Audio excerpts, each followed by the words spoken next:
The courtroom was quiet in the way that only certain rooms ever get quiet.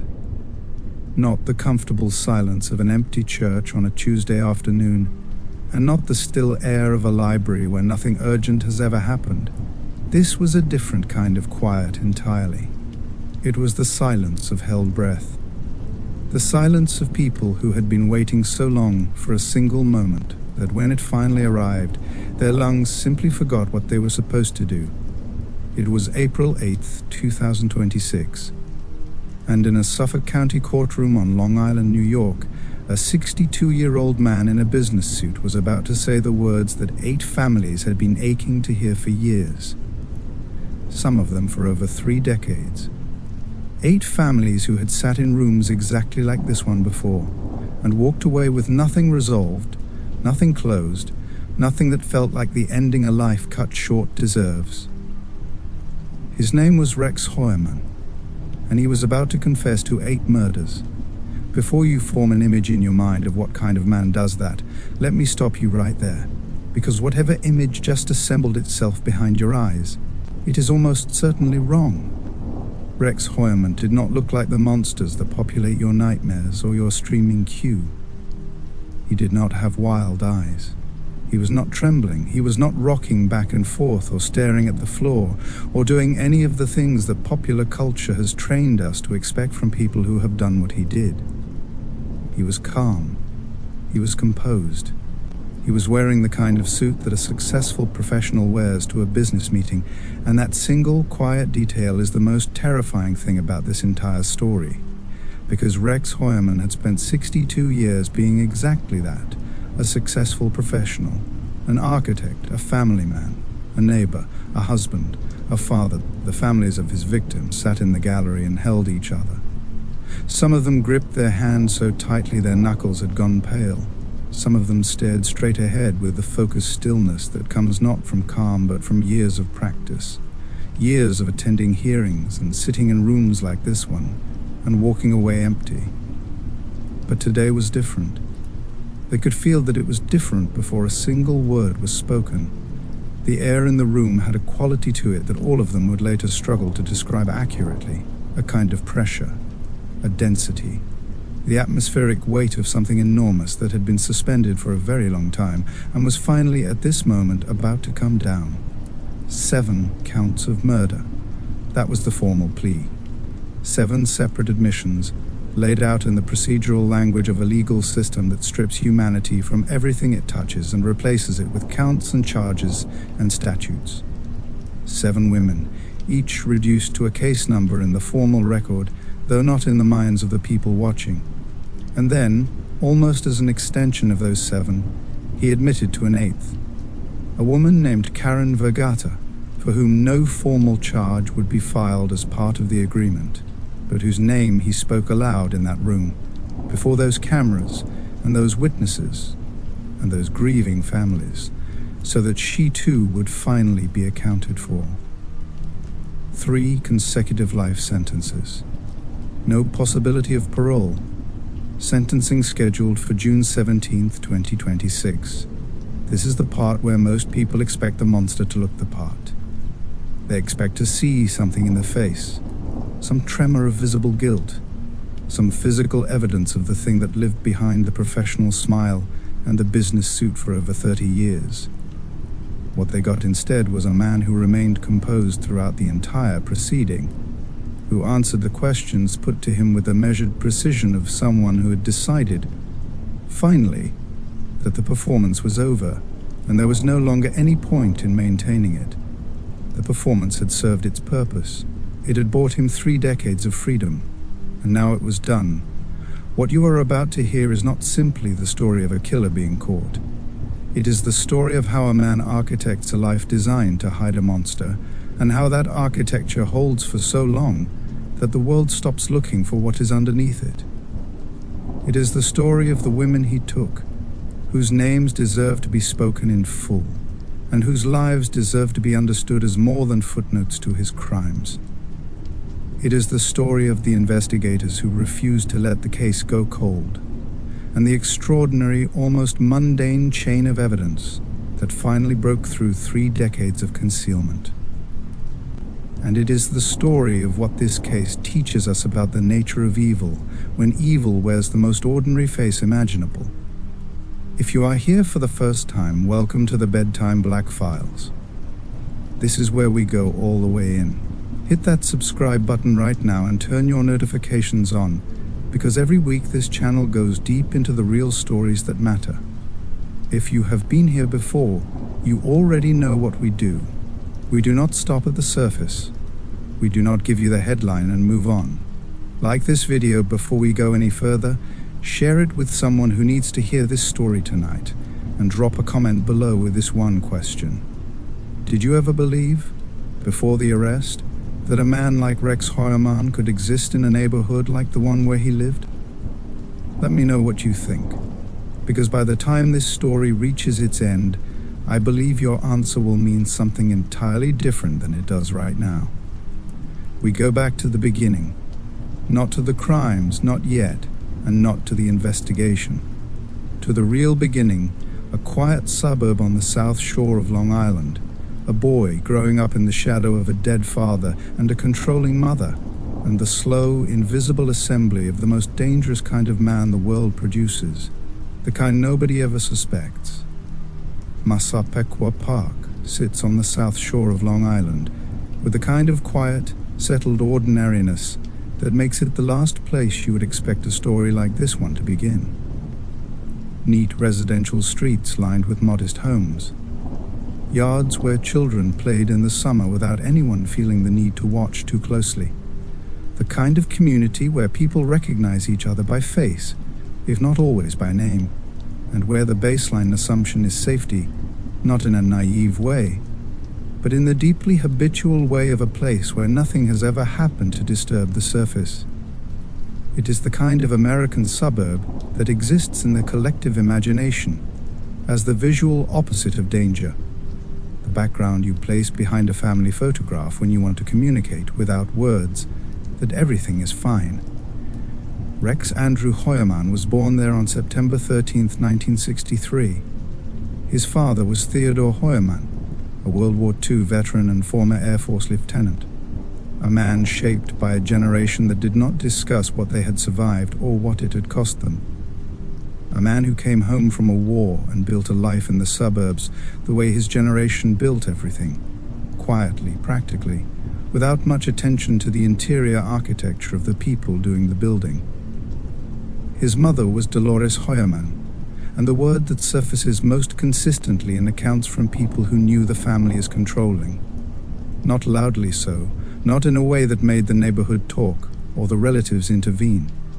Controlling in the quiet, pervasive way of a parent whose presence occupies all available emotional space in a child's world and leaves very little room for anything else to take root. People who knew Rex as a child reached for the same description with striking consistency: a mama's boy, deeply attached to his mother, awkward in the social terrain of childhood in a way that did not improve with time. Quiet, reclusive, the kind of child who exists at the edges of group dynamics rather than inside them, who watches more than he participates, who is present enough that nobody thinks to ask if he is okay, but absent enough from the center of things that he never becomes anyone's closest friend. He was there, and he was not there, simultaneously, and in the particular social ecosystem of a Long Island suburb in the 1960s and 1970s, that particular kind of presence was enough to escape scrutiny entirely. And then his father died. Rex was 12 years old. Theodore Heuermann, the World War II veteran, the Air Force lieutenant, the man who was supposed to be the structural support of the family, was gone. And the loss of a father at 12 years old is not simply the loss of a person. It is the loss of a model, a mirror, a living demonstration of what it means to grow from a boy into a man. It is the loss of the particular gravity that a father provides in a household, the weight that holds other things in their proper orbit. When that gravity disappears at 12, in a home where the surviving parent is described as controlling, where the primary emotional bond is already unusually tight and consuming, the shape of what a child becomes is altered in ways that are rarely visible on the surface but run very deep. Rex became quieter, He became more withdrawn. The reclusive tendencies that people had already observed in him deepened and became fixed, became simply who he was rather than a phase he was passing through. He did not have the kinds of friendships that pull a boy out of himself, that create the friction and the intimacy and the social learning that shapes how a person relates to others for the rest of their life. He had his mother. He had the house. He had the particular interior world of a child who has learned, by necessity or by nature, that the outside world does not offer him much that he needs. He graduated from Berner High School in 1981. A classmate of his, sitting in those same hallways during those same years, was a boy named William Baldwin, who would go on to become a recognizable face in American entertainment. Rex went on to pursue something different, an architecture degree from the New York Institute of Technology, which he completed, and parlayed into a professional life by 1987. He found in the study of buildings a discipline that aligned perfectly with how his mind worked. Precision, planning, structural logic, the understanding that what a building looks like on the outside is determined by choices made long before the surface is ever visible, choices about foundation and load-bearing walls and the invisible skeleton of the thing, the parts nobody sees but that hold everything else in place. In 1994, he purchased the family home from his mother, $170,000 for that dilapidated ranch house in Massapequa Park, the same house where he had grown up, the same walls that had held the complicated interior weather of his childhood. He did not buy somewhere new. He did not move to a neighborhood where nobody knew him and where he could define himself fresh. He bought the house he had already lived in for 30 years, and he stayed there, rooted to the soil of his origin, until the morning in July 2023, when he was led out of it in handcuffs. Before the marriage that defined his adult public life, there was a first marriage in 1990 that collapsed within a year, finalized in divorce by 1991. The details of that brief union have never been fully public, but its brevity is a data point. Something about the sustained reality of close intimacy, about being known at the proximity that marriage demands, was already producing strain before the life he would later construct around himself had fully taken shape. The childhood and adolescence of Rex Heuermann do not contain a single dramatic origin story. There is no obvious moment that serves as the turning point, no documented incident that explains everything that followed. What they contain is something subtler, and in its subtlety, something more troubling, the patient accumulation of conditions. A dead father, a controlling mother, a social withdrawal that became structural, a precise and disciplined mind with nowhere to go but inward. The suburb did not make him what he became, but it gave him the foundation and the cover to build what he eventually built.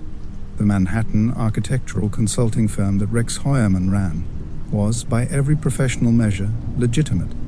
He specialized in commercial projects, large-scale work that demands a particular kind of sustained attention, the ability to hold complex variables in mind simultaneously, to manage timelines that stretch across months and years, to maintain a level of precision in every detail, because in architecture, as in very little else, the details that nobody notices are often the ones that determine whether the entire structure stands or falls. His clients trusted him with exactly that kind of work. They hired him because he was methodical and reliable, and because he understood that precision is not a personality trait but a discipline, something you practice with consistency until it becomes indistinguishable from who you are. He entered the field in 1987 and built his practice incrementally over the years that followed. There was nothing ostentatious about the way he operated. No industry profile, no public recognition, no reputation that extended much beyond the specific clients and projects he was actively engaged with. He was the kind of professional who does not seek visibility, who finds the work itself sufficient justification for showing up every day and doing it well. Reliability was his brand. Consistency was what kept clients returning. He showed up, he delivered, and he did not make the work more complicated than it needed to be. This is the detail that analysts of the case return to with a particular consistency, because it is the detail that makes the rest of the story structurally coherent in a way that is deeply uncomfortable to sit with. The precision that made Rex Heuermann an effective architect is precisely the precision that made him an effective predator. These are not two separate capacities that happen to coexist in one person. They are the same capacity, the same fundamental cognitive architecture, expressed across two completely different domains: the ability to plan across extended timelines, the ability to manage evidence the way you manage a construction site, to understand which structural elements are load-bearing, which ones can be removed without causing visible collapse, and which ones need to be hidden so completely that no future inspection will ever find them. The ability to compartmentalize, to seal one domain of a life away from another so thoroughly that nothing leaks between them. He commuted from Massapequa Park to Manhattan for years. The train or the drive, the morning routine, the coffee, the briefcase, the professional concerns of deadlines and clients and project timelines that occupied the foreground of his observable daily existence. These are the textures of a working life that is, to the eye of anyone observing it from outside, entirely unremarkable. Millions of men make that same commute. Millions of men carry the same kind of professional preoccupations. Rex Heuermann was, professionally, invisible in exactly the way that invisibility requires, not through absence but through the perfect replication of normalcy, through being so consistent a version of what people expected a man like him to be that they stopped seeing him as an individual and started seeing him as a type. A professional, a commuter, a reliable, quiet, unremarkable man who did his job and went home. His neighbors barely knew him. This fact has been documented extensively in the reporting that followed his arrest, and it is easy to read it as a symptom of suburban disconnection, the way that modern American neighborhoods have become places where people live in close physical proximity but maintain enormous interpersonal distance. But the specific character of his invisibility to the people around him is worth examining more closely than that framing allows. Rex Heuermann had lived in that Massapequa Park house his entire life. He had been a presence in that neighborhood longer than most of his neighbors had been there. And when reporters began knocking on doors after his 2023 arrest, the response from people who had lived feet away from him for years was a version of the same thing. They recognized him. They could place his face. They knew he existed there. But they did not know him. Not really. Not in any way that would have given them access to anything beneath the surface. This was not an accident of personality. It was a structural choice, whether consciously made or not, that served the same function as every other element of the life Rex Heuermann had built around himself. Proximity creates scrutiny. Neighbors who know you genuinely are neighbors who notice when something is off, who ask questions that require real answers, who maintain an ongoing active awareness of you that makes concealment exponentially more difficult. The most effective concealment is not geographic distance. It is social distance maintained at close range. The art of being so entirely expected, so perfectly ordinary in your presentation, that the people immediately around you stop looking because looking has never given them anything worth finding. He was polite when politeness was strategically useful. He was invisible the rest of the time. He calibrated the distance between himself and the people in his civic and professional world with the same care he brought to everything else, giving just enough to satisfy curiosity and nothing more. Never quite enough to invite the kind of genuine familiarity that might eventually produce a question he could not comfortably answer. The architectural firm was not merely a career. It was a critical structural component of the life he had designed. It gave him a legitimate reason to be in Manhattan during the hours when he was away from Massapequa Park. It gave him professional credibility, the kind of identity marker that causes people to slot you into a particular social category and stop inquiring further. It gave him access to office computers that investigators would later find had been used to search for deeply disturbing content. And it gave him the cover of a busy, serious professional existence. The framework that made all the gaps and absences and unexplained hours easily explainable to anyone who might have thought to ask. The irony of his chosen profession, and it is an irony that nobody who has studied this case has missed, is precise and cold. Rex Heuermann spent his working life designing structures for other people to inhabit.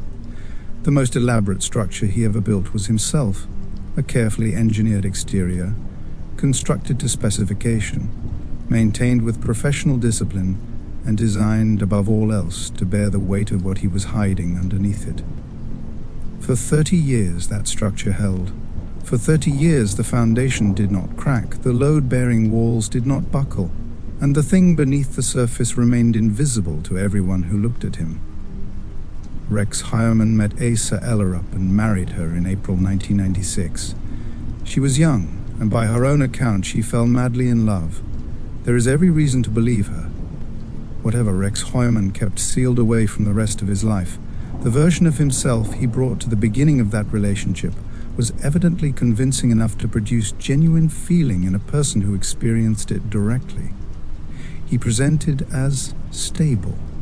He presented as established, a man with a professional identity, a property, a life already in progress that she was being invited to share. For someone young enough to find that kind of settled certainty compelling, it must have read as security, as the foundation of something real. Asa brought a son into the marriage, Christopher Sheridan, from a prior relationship. Christopher had developmental disabilities, a fact that would later carry a particular weight in the story of how this family was dismantled by the arrest of its patriarch. The couple also had a daughter together, Victoria. The family lived in the Massapequa Park ranch house, the same dilapidated property Rex had purchased from his mother 2 years before the marriage, and they made a life inside it. The house that had held Rex's childhood now held his adulthood, and by outward appearance it held it in the way that all comfortable suburban domesticity holds, imperfectly, but credibly, the way most families function, with the noise and friction and accumulated normalcy of people sharing space and years. Victoria grew up and eventually came to work at her father's architectural firm.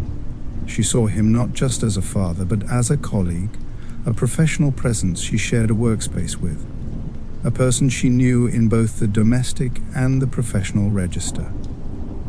She described him, in the period before his arrest, as an open book.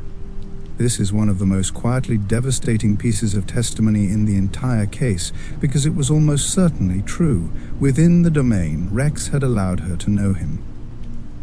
Victoria knew her father in the ways that children know their parents, completely, within the territory he had made available, and not at all in the territory he had sealed away from her and from everyone else who thought they knew him. As a father, by the accounts of people who observed him in that role, Rex was present.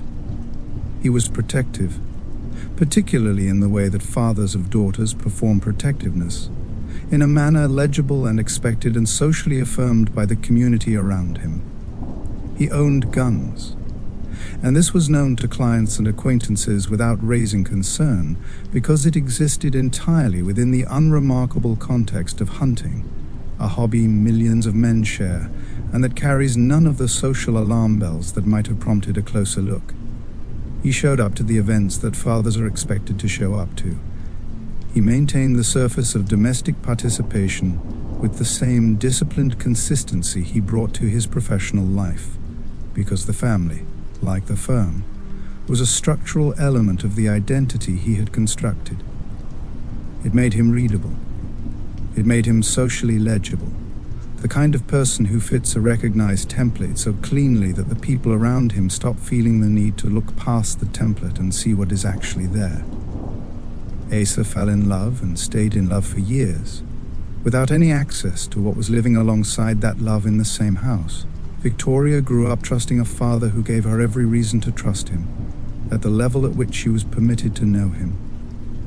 Christopher navigated his childhood in a household shaped by Rex's presence, absorbing the normalcy that Rex projected with the same reliability he projected everything else. And none of them knew what he did during the specific windows when the house belonged entirely to him. There were trips the family took without him. Not unusual, not remarkable, not the kind of thing that attracts attention in a family where the father has professional obligations, and the mother handles travel planning, and the children are simply brought along for the parts of family life that happen away from home. Ordinary domestic separations. The kind of absence that happens in the lives of busy families constantly, without anyone reading anything into it. He stayed. They went. The house was his and his only during those specific stretches of time, and there was no reason at the time to hold those dates up to any kind of scrutiny. What those dates meant, what was happening during those specific windows in that Massapequa Park house, and on a dark stretch of Long Island Beach, would only be confirmed years later in a courtroom by the man who had spent all of those years making sure it stayed hidden. Asa Ellerup did not know she was married to a serial killer. Victoria did not know her father was one. Christopher did not know the household he grew up in was the operational center of something monstrous. And here is the part of this that resists the easy comfort of hindsight. There is no clear point in the record at which they should have known. No obvious sign they failed to read. No missed warning that reasonable people in their position would have caught. Rex Heuermann was not careless with his family the way he was not careless with anything else. He did not leave evidence for them to find because he did not leave evidence for anyone to find. He was meticulous. He was disciplined. He was, in the domain of concealment, as precise as he was in the domain of architecture. The family that surrounded him was not complicit. They were deceived. They were the living, breathing evidence of a normal life, the most effective possible argument against the existence of anything beneath the surface. A husband who loves his wife does not do these things. A father who shows up, who is present, who is protective and reliable and engaged, does not do these things. A man with a daughter who trusts him and a mortgage and a professional reputation does not do these things.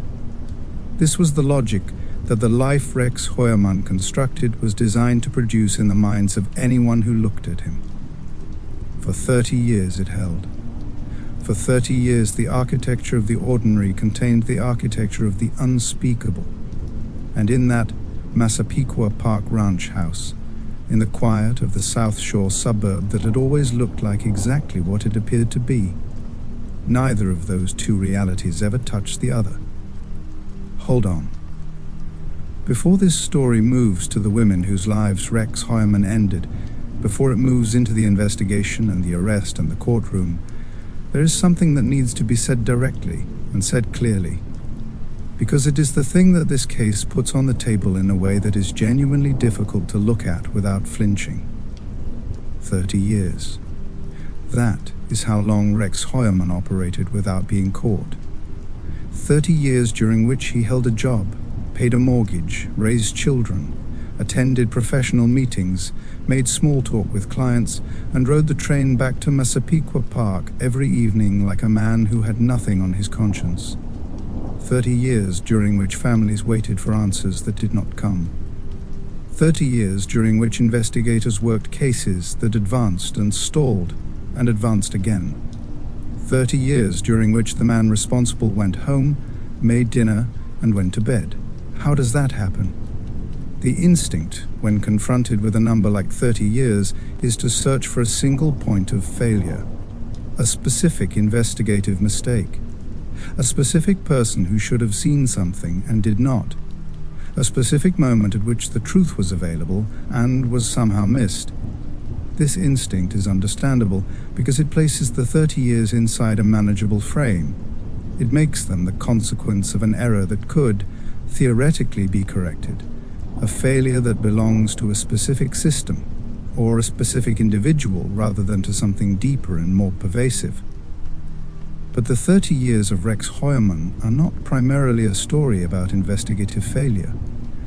They are a story about how successfully a certain kind of predator uses the structure of ordinary life as camouflage. And that story belongs to all of us. Think about the people who exist at the edges of your life. Not the inner circle, the people you know in their full complexity, the ones whose moods and habits and interior lives are familiar to you in the way that genuine closeness makes them familiar. Think about the ones further out. The colleague you see every single workday but whose world you have never had a real conversation about.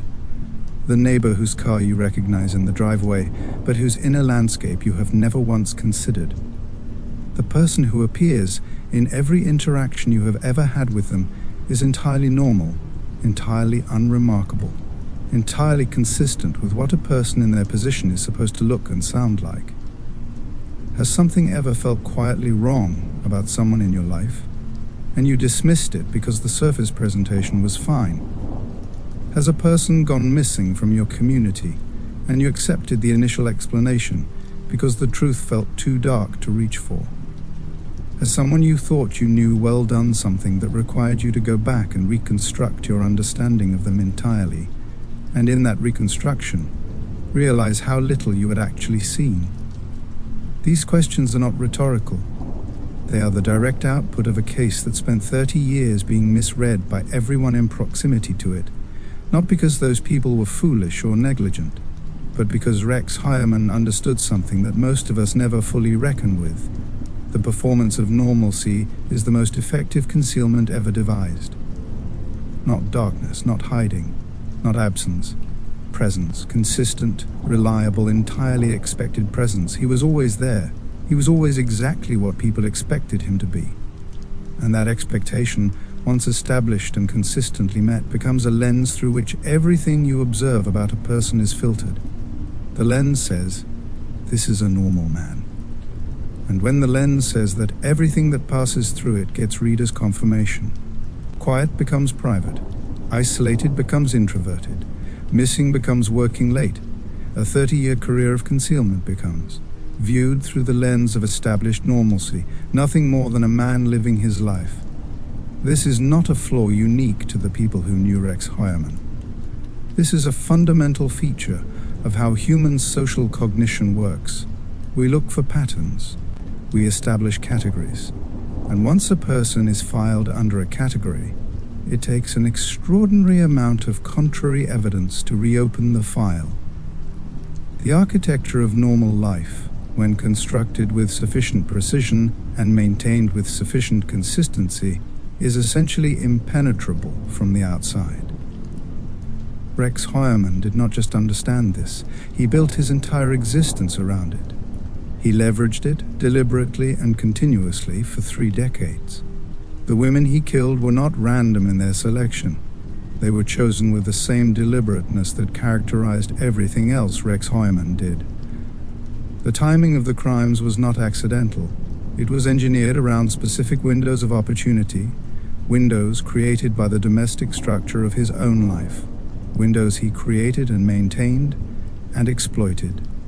And the evidence, the physical traces that a crime necessarily leaves behind, was managed with architectural discipline, understood, planned for, minimized, and in many cases, dispersed across geographic locations in a way that was specifically designed to complicate any future investigation.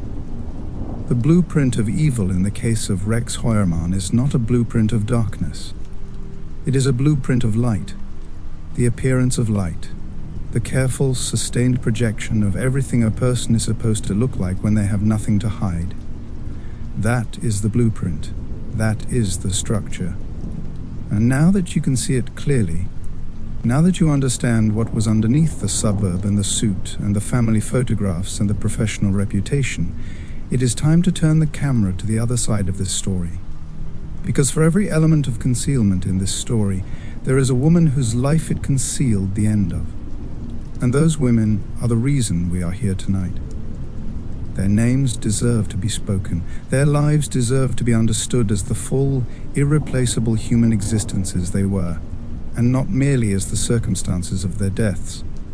They were real people, with real histories and real relationships and real futures that were taken from them. And this story does not move forward until they have been seen.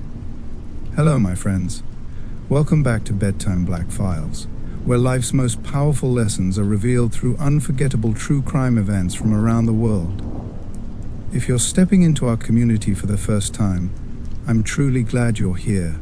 Thank you for joining us. Before we get into it, tell us where you're watching from in the comments. Consider hitting the subscribe button. Don't forget to like and share this video with someone who needs it. Your support helps our family grow, connect, and keep these powerful stories alive. There is a particular cruelty in the way that death, especially violent death, has a tendency to flatten people by the time the investigation concludes. By the time the indictments are filed and the courtroom fills and the cameras arrive, the women at the center of a case like this one have already been processed through a kind of institutional reduction that strips them of dimension and leaves behind only a set of facts. A name, an age, a disappearance date, a discovery location. These are the coordinates of a life, not the life itself, and in the case of Rex Heuermann's victims, there is an additional layer of reduction that preceded even the legal one. A cultural reduction, quiet and pervasive and almost entirely unexamined, that operated the moment the nature of their work became part of their public identity. When a missing woman is identified as a sex worker, something shifts in the way the world processes her disappearance. Not loudly, not in a way that announces itself, but the shift happens. The urgency adjusts. The assumptions about risk and agency and culpability rearrange themselves in ways that are rarely spoken aloud but that have measurable consequences in how quickly a case is escalated, in how many resources are allocated, in how long a file can sit without meaningful movement before it is absorbed into the background noise of an overstretched system. The women we are about to meet lived full, complicated human lives. And that is where this story begins, not with how they were found, but with who they were before they were lost. Sandra Costilla was 28 years old when she disappeared from New York City in November 1993. She was the earliest of the 8 women Rex Heuermann would eventually confess to killing, and she is, in some ways, the most invisibly positioned in the public record of this case, the woman whose name appears last in the sequence of legal developments, even though her death came first. She was a mother. She had people who loved her and who would spend years without a resolution, without a name attached to what had happened to her, without the particular and necessary closure that a confirmed answer, however devastating, can provide. Her remains were found on Long Island, and for nearly 3 decades she existed in the investigative record as a cold case with no suspect and no resolution. That she did not receive a formal indictment until June 2024, more than 30 years after her death, says something about how long the system was willing to let her wait. She waited longer than almost any of the others. She deserves to be named first. Karen Vergata was 34 years old. She worked as an escort in Manhattan and had built a life in a city that is, by its nature, a place of layered realities, where a person can be known deeply by a few and entirely invisible to everyone else. She was not invisible to the people who mattered to her. She had a life that existed beyond the narrow description the case files provided, a history that preceded her disappearance, and that the formal record largely did not preserve. What the record did preserve was the forensic evidence of what happened to her, partial remains, scattered across 2 separate locations, Fire Island and Tobay Beach on Long Island's South Shore. The geographic dispersal of her remains was not accidental. It was deliberate. It was designed to complicate identification, to strain the resources of multiple jurisdictions, and to ensure that the question of what had happened to her took as long as possible to resolve. Rex Heuermann would not formally confess to her murder as part of a separate charge. She was the 8th, the one he admitted to in that courtroom beyond the 7 counts of his formal plea. Even in confession, even after everything, she occupied a category slightly separate from the others. That fact is worth sitting with. Jessica Taylor was 20 years old. 20? She was from North Carolina, and she had a child, a young child whose life was altered permanently in 2003 when Jessica disappeared and whose parent never came home. The details of who she was, before she became a case number, are incomplete in the public record, a gap that reflects the same institutional failure that surrounds all of these women. When a life is considered lower priority, the work of preserving its full humanity before the worst happens is also considered lower priority. What is known is that she was young in the specific way that 20 years old is young, not far enough from the beginning of a life to have fully settled into the shape it was going to take, still in the years where the future is a thing that is genuinely in front of you. Her torso was found in Manorville in 2003. Additional remains were discovered years later at Gilgo Beach, which placed her in the geographic signature of the larger case. Before that signature was fully understood, her death preceded the discovery of the Gilgo 4 by 7 years. 7 years during which the piece of evidence that could have connected her to a pattern sat in 2 separate locations, waiting for an investigation broad enough to hold them both in frame simultaneously. 3 women. 3 disappearances spread across a decade, from 1993 to 2003. 3 cases that were, at the time of each woman's disappearance, investigated in relative isolation, without the benefit of a broader pattern, without the connecting thread that would only become visible in December 2010, when investigators searching for a missing escort on a dark stretch of Long Island Beach found something that changed the entire shape of the case. But before the pattern became visible, before the shape of what Rex Heuermann had been doing across those years could be seen from a sufficient distance to be understood as a single, sustained operation, each of these women existed in the investigative record as a standalone tragedy. A case without a suspect, a family without answers, a missing person report that advanced and stalled and advanced and stalled again, year after year, in the particular quiet agony of unresolved cases that no one has given up on, but no one has solved. They were not footnotes to his crimes. They were not simply coordinates in a geographic pattern or entries in an indictment. They were women, with ages and hometowns and people who loved them and futures that were cut off before the shape of those futures had fully come into view. December 2010. A stretch of Ocean Parkway on Long Island's South Shore, cold and flat and almost entirely empty at the edge of a season when nobody drives that road without a reason. Investigators had come searching for one woman. They found 4. The discovery did not happen in a single moment of dramatic revelation. It happened incrementally, across several days of searching, as trained cadaver dogs moved through the brush and scrub along the roadside and returned, again and again, with the same answer.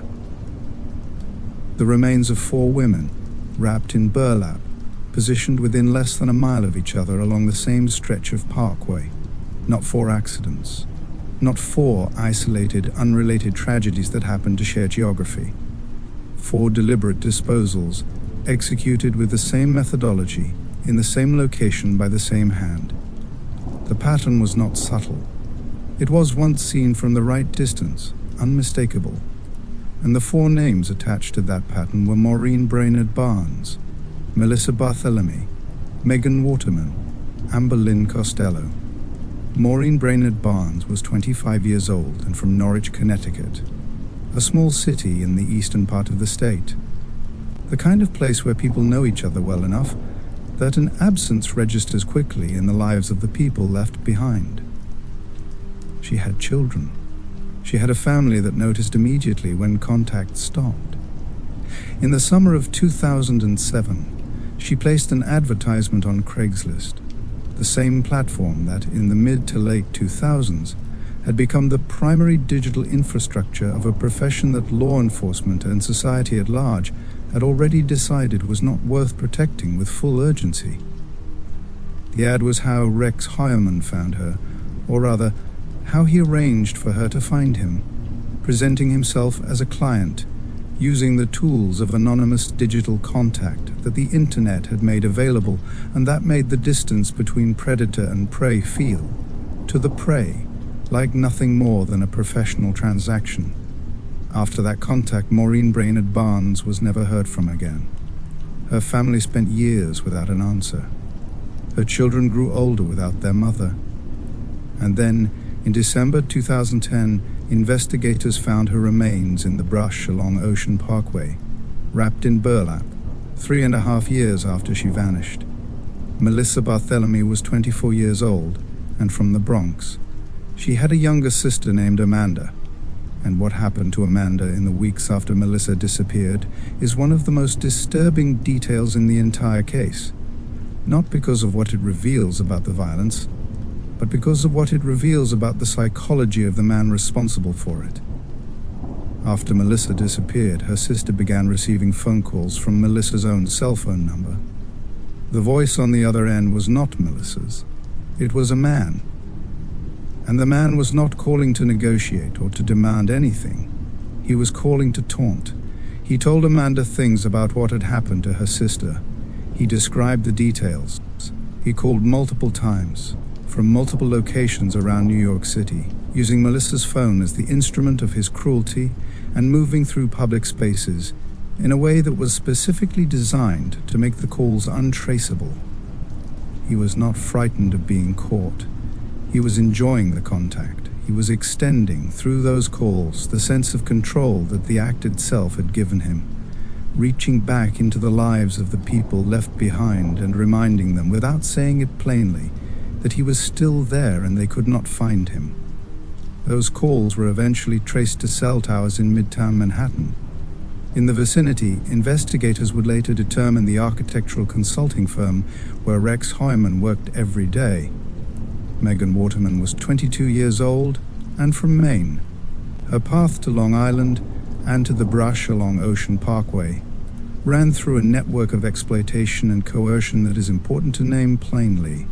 She had been a victim of sex trafficking. She did not arrive at the circumstances of her death freely or by independent choice. She arrived there through a system of control and manipulation that had already removed the architecture of her autonomy before Rex Heuermann ever entered the picture. She had people who loved her. She had a daughter.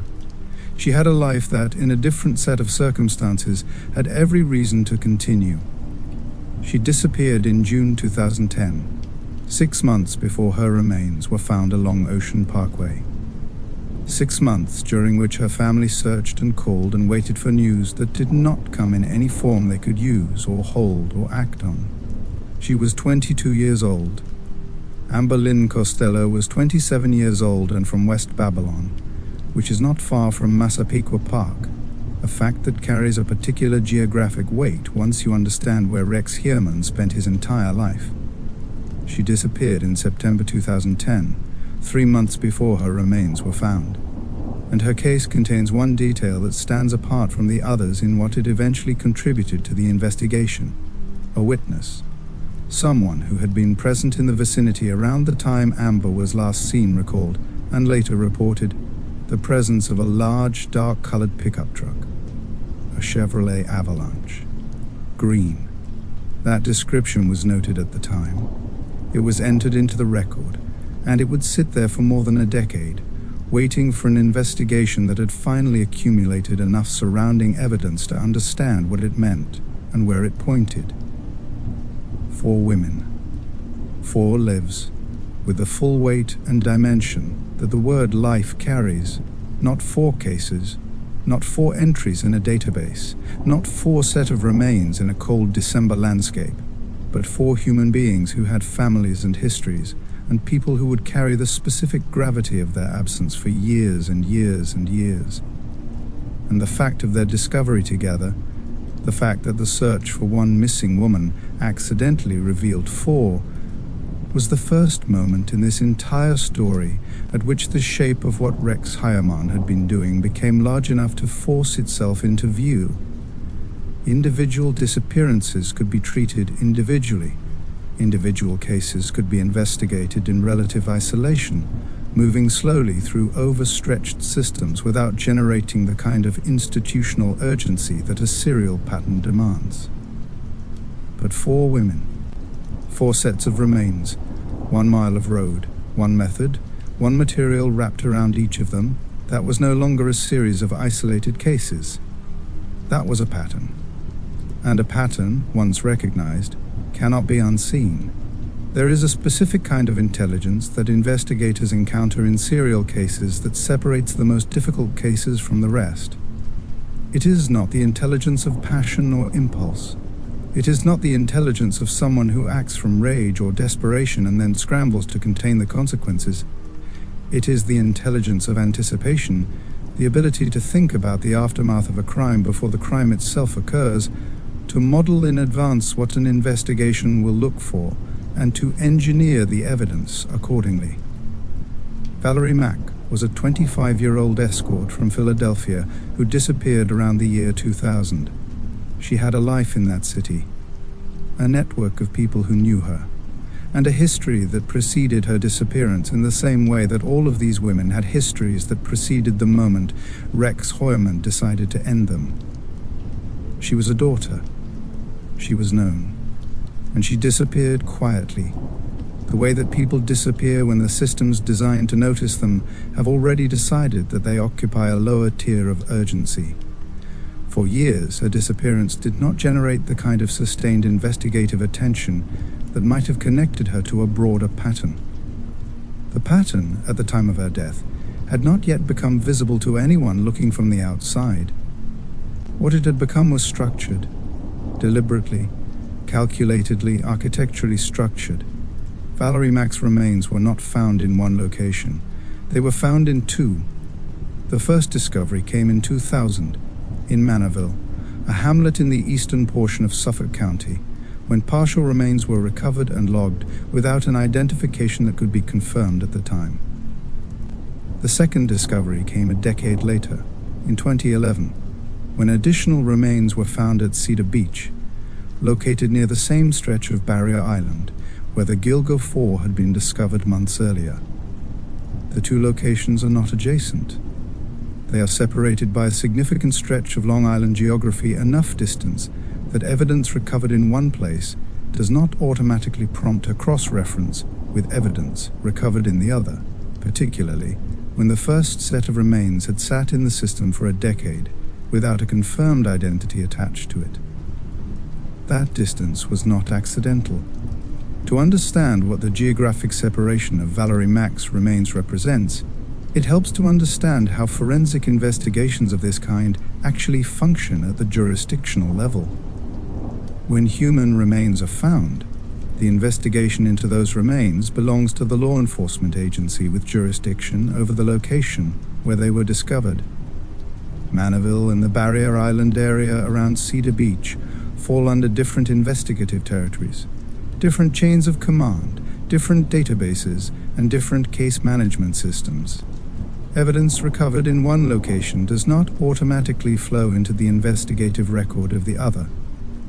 A connection between 2 sets of remains found in different jurisdictions years apart requires someone to be specifically looking for that connection, to have the resources and the cross-agency cooperation to run the forensic comparison and to reach the right conclusion from it. In a system that was already stretched thin, already managing an enormous volume of unresolved cases, already operating with the institutional friction that large bureaucracies inevitably produce, that kind of connection takes time. Sometimes it takes years. Sometimes, as in Valerie Mack's case, it takes more than a decade. Rex Heuermann understood this, not in the abstract way of someone who has read about investigative procedure, but in the precise, operational way of someone who had thought the problem through completely before acting on it. The dismemberment and dispersal of remains across multiple locations was not a feature of these crimes that emerged from disorder. It was a design choice. It was the forensic equivalent of building a structure without a single load-bearing wall in a predictable location, ensuring that anyone trying to understand the structure from the inside would find it impossible to identify where the weight was actually being held. Scatter the evidence. Separate the jurisdictions. Guarantee that the left hand of the investigation cannot see what the right hand is holding. This is the detail that forensic investigators and criminal analysts who have studied this case return to with a particular kind of quiet horror, because it reveals something about the nature of what they were dealing with that goes beyond the violence itself. Violence, in the context of criminal investigation, is in some ways the most readable element of a crime. It leaves physical evidence. It has a forensic signature.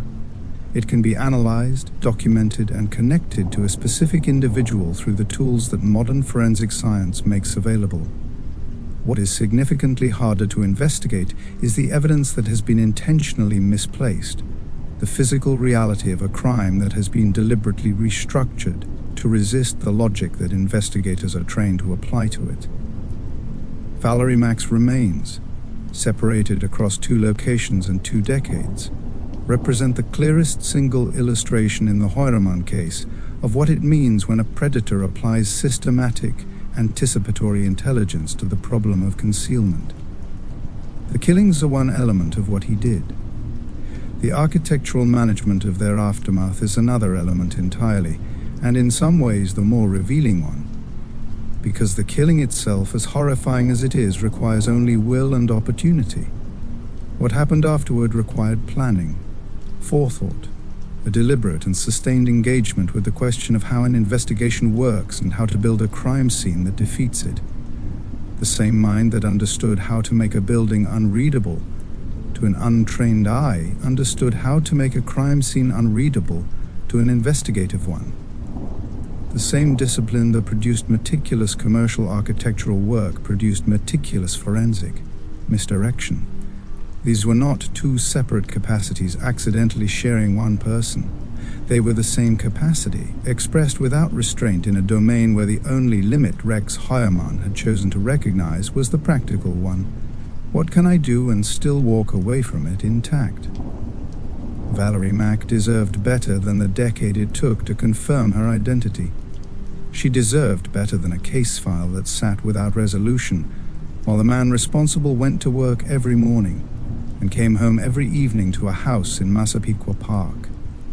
She deserved the same urgency that any missing person deserves, regardless of her profession, regardless of the circumstances of her disappearance, regardless of every institutional calculation that contributed to the years that passed before someone connected what should have been connected far sooner. She was 25 years old. She was from Philadelphia, and she was one of 8. Not every person who changes the direction of a story does so by choice. Sometimes the most consequential role a person plays in a series of events is one they never auditioned for, never agreed to, never had any control over whatsoever. Shannan Gilbert did not set out to crack open one of the most significant serial murder investigations in Long Island's history. She set out on the night of April 30 into the early hours of May 1st, 2010, to do what she did for work. She was 24 years old. She was an escort. She had a client in Oak Beach, a small, private gated community situated on a narrow barrier island off the south shore of Long Island, accessible by a single road and surrounded on almost every side by water and marshland. She went there for a job. What happened next would set in motion a chain of events that none of the people involved could have predicted, and that would ultimately lead to the exposure of a man who had believed, with considerable justification, that he had made himself impossible to find. At approximately 4:51 a.m. on May 1st, 2010, Shannan Gilbert called 911. She was screaming. The 911 recording, which became part of the public record in the years that followed, captures a young woman in a state of absolute terror. She told the dispatcher that someone was trying to kill her. Her voice was not the controlled, clipped voice of someone reporting an incident from a position of safety. It was the voice of someone who believed, in the full and immediate and physical way that fear operates when it is real, that she was about to die. The call lasted approximately 23 minutes, a duration that is itself remarkable when you consider the circumstances, and throughout it Shannan remained on the line while simultaneously moving, banging on doors in the neighborhood, trying to find someone who would open a door and let her inside. The doors largely did not open. This is one of the details of that morning that resists easy interpretation, because the residents of Oak Beach who heard the knocking and the screaming and chose not to respond were not, by any simple moral accounting, villains. They were people in a gated community at 5 in the morning, hearing sounds outside that were frightening and inexplicable, making the calculation that many people make in those circumstances, that opening a door in the dark to a person in an unknown state is a risk that outweighs the cost of staying inside. One resident, Joseph Brewer, was the client she had visited.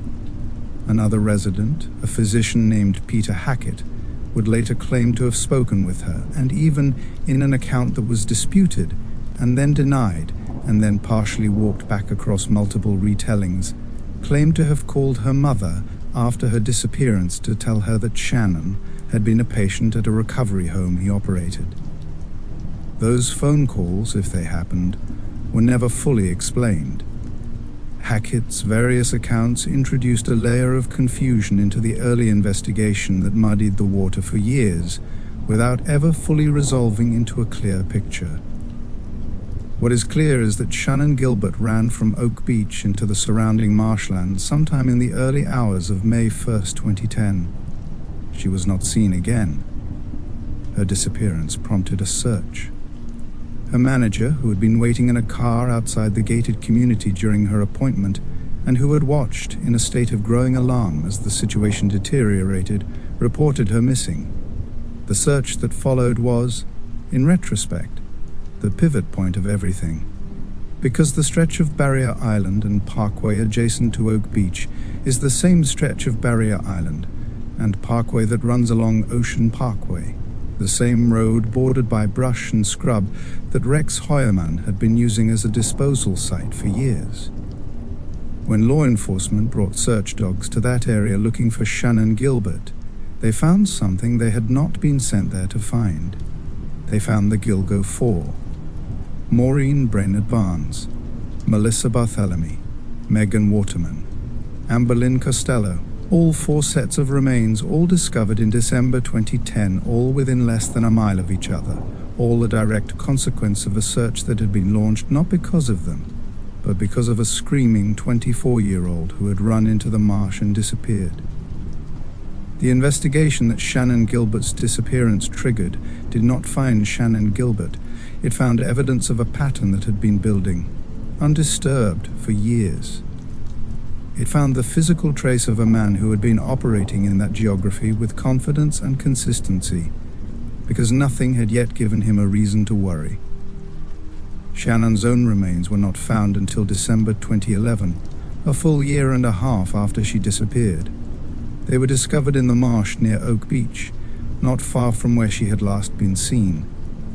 The medical examiner ruled her death accidental drowning, a conclusion reached on the basis of the physical evidence available, but a conclusion that her family, and a significant number of investigators and journalists who have studied the case, have never fully accepted. The circumstances of that night, the length and content of the 911 call, the behavior of the people in the community, the questions surrounding Peter Hackett's multiple contradictory accounts, the proximity of the location to the disposal sites of confirmed murder victims, all of it has sustained a persistent and legitimate uncertainty about what actually happened to Shannan Gilbert in those marshes in the early hours of May 1st, 2010. What is not uncertain is her role in the history of this case. She is the woman who, without knowing, without choosing, without any intention of doing so, forced an investigation into a stretch of Long Island coastline that Rex Heuermann had considered safe. Her terror on that 911 call, her desperate flight through a dark and unfamiliar landscape, her decision to keep running when the doors did not open, set in motion the sequence that would ultimately bring 8 families the reckoning they had been waiting decades to receive. She was 24 years old. She was frightened, and the world that was supposed to protect her had already, long before that morning, decided it had more important things to do. 8 women were reported missing. 8 sets of families made phone calls, filed reports, sat across desks from law enforcement officers, and said the words that no family ever expects to have to say: "She is gone, and we do not know where she is, and we need help finding her." 8 times that process was initiated. 8 times the machinery of a system that exists specifically to respond to that kind of distress received the signal. And for years, in case after case, the response that came back was not enough, not nearly enough, not even close to what 8 missing women and 8 grieving families had every right to expect from the institutions whose stated purpose is to protect them. Before this story moves into the investigation, before it examines how Rex Heuermann was eventually found, and how the evidence was finally assembled into something that could hold him accountable, it is necessary to stop here and look directly at the question that the previous pages have been quietly building toward. It is not a comfortable question. It does not have a clean answer, but it is the most important question this case puts on the table, and refusing to ask it is its own form of failure. Who do we decide is worth protecting? Not in the abstract, not in the principled language of policy statements and mission documents and official frameworks that describe, in careful institutional prose, a commitment to equal treatment and rigorous response. In practice, in the specific, daily, operational decisions about which missing persons cases get escalated and which ones get filed, which families get callbacks and which ones get silence, which names appear on the evening news and which ones do not, which disappearances generate the kind of sustained public pressure that forces a system to keep moving even when moving is slow and expensive and inconvenient, and which ones are quietly absorbed into the background of an overstretched caseload and left there. Sandra Costilla disappeared in 1993. Her case did not receive a formal indictment connected to a confirmed suspect until 2024, 31 years. Valerie Mack's remains sat in the forensic record, separated across 2 locations, for more than a decade before the connection between them was confirmed. Jessica Taylor's partial remains were found in 2003, 7 years before the discovery of the Gilgo 4 created the investigative framework that could have connected her to a broader pattern far sooner. Maureen Brainerd Barnes vanished in 2007 and was not found until December 2010. Megan Waterman disappeared in June 2010 and was found 6 months later, within a mile of the others, along a road that had apparently been used as a disposal site for years without triggering the kind of sustained geographic investigation that proximity and pattern should have demanded. These timelines are not simply the natural pace of difficult investigations. They are the measurable output of a system that had already, before a single one of these cases arrived at a detective's desk, made a set of decisions about whose disappearance constitutes an emergency and whose constitutes a lower priority. The profession these women worked in was not incidental to the pace of the response. It was central to it. The term that investigators and researchers use for this pattern is the less dead phenomenon, a phrase that is as brutal as it is accurate. The idea that certain victims, by virtue of their profession, their lifestyle, their social position, or their proximity to circumstances that are considered self-inflicted, are treated by institutional systems as though their lives carried less weight than others. Less urgency, less visibility, less claim on the full force of the resources that exist to find them. Now think about the women in your own life who exist in vulnerable circumstances. Not necessarily in the same profession, not necessarily on the margins in the same way, but in any of the countless ways that vulnerability manifests in the lives of real people. The friend who is isolated, the family member whose absence might not immediately generate alarm, the person in your community whose disappearance might be explained away before it is investigated. Has it ever occurred to you, honestly, that if something happened to them, the response might not look the same as it would for someone else. Has the differential in how we treat certain missing people ever registered for you as a problem that belongs to all of us, not just to the system that administers it? This is the question the Gilgo Beach case forces into the open, not as an abstraction, as a documented 30-year record of what happens when a predator correctly identifies that certain victims will not generate the kind of institutional and public response that makes operating in the open dangerous. Rex Heuermann did not choose his victims randomly. He chose them with the same deliberateness he brought to everything else, and part of that deliberateness was the accurate calculation that their disappearances were less likely to produce the sustained, coordinated, high-urgency investigative response that would have made him easier to find sooner. He relied on the gap. He exploited the differential, and for 30 years the differential held.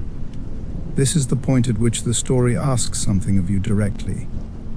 Not as a viewer, not as a consumer of a true crime narrative, but as a person who lives in a community with other people and who has, whether you have exercised it or not, a role in determining whose safety gets treated as a collective priority. If you have made it this far into this story and you are feeling something, if the faces and names and ages of these 8 women have landed with the full weight they deserve, then do something with that feeling.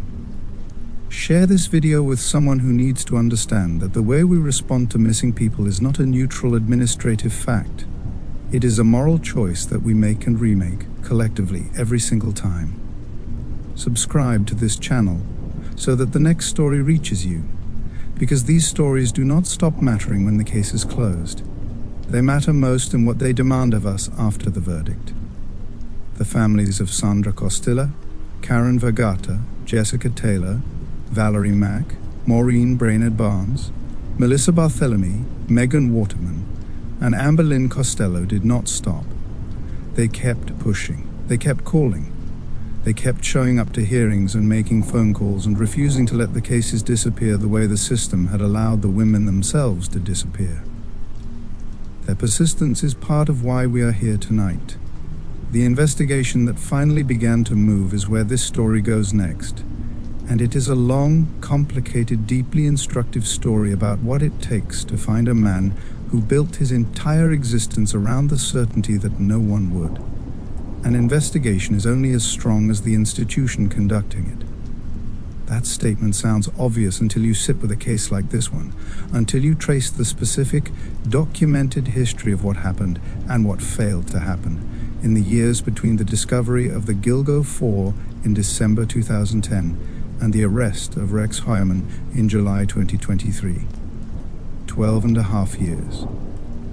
More than a decade during which investigators had a confirmed serial pattern, a geographic signature, a forensic profile, and a suspect description that fit the man eventually arrested, and during which the investigation, despite the efforts of dedicated individuals within it, was fundamentally compromised by the institution surrounding them.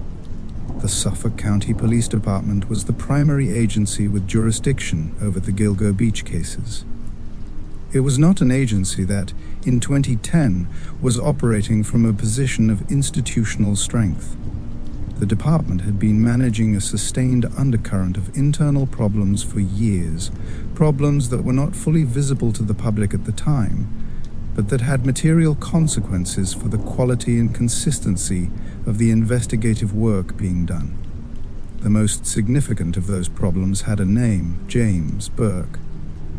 Burke was the chief of the Suffolk County Police Department during the period when the Gilgo Beach investigation was most in need of robust, coordinated, well-resourced leadership.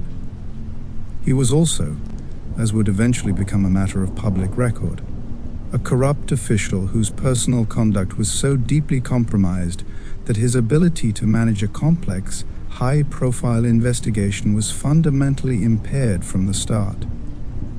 In 2016, Burke pleaded guilty to federal charges related to the beating of a man in police custody and to obstruction of justice.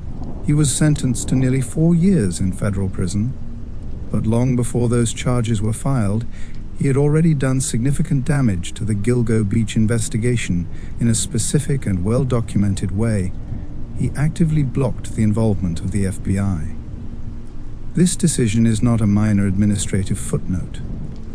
The FBI brings to complex serial investigations exactly the kinds of resources and capabilities that a county police department, operating alone, typically cannot match.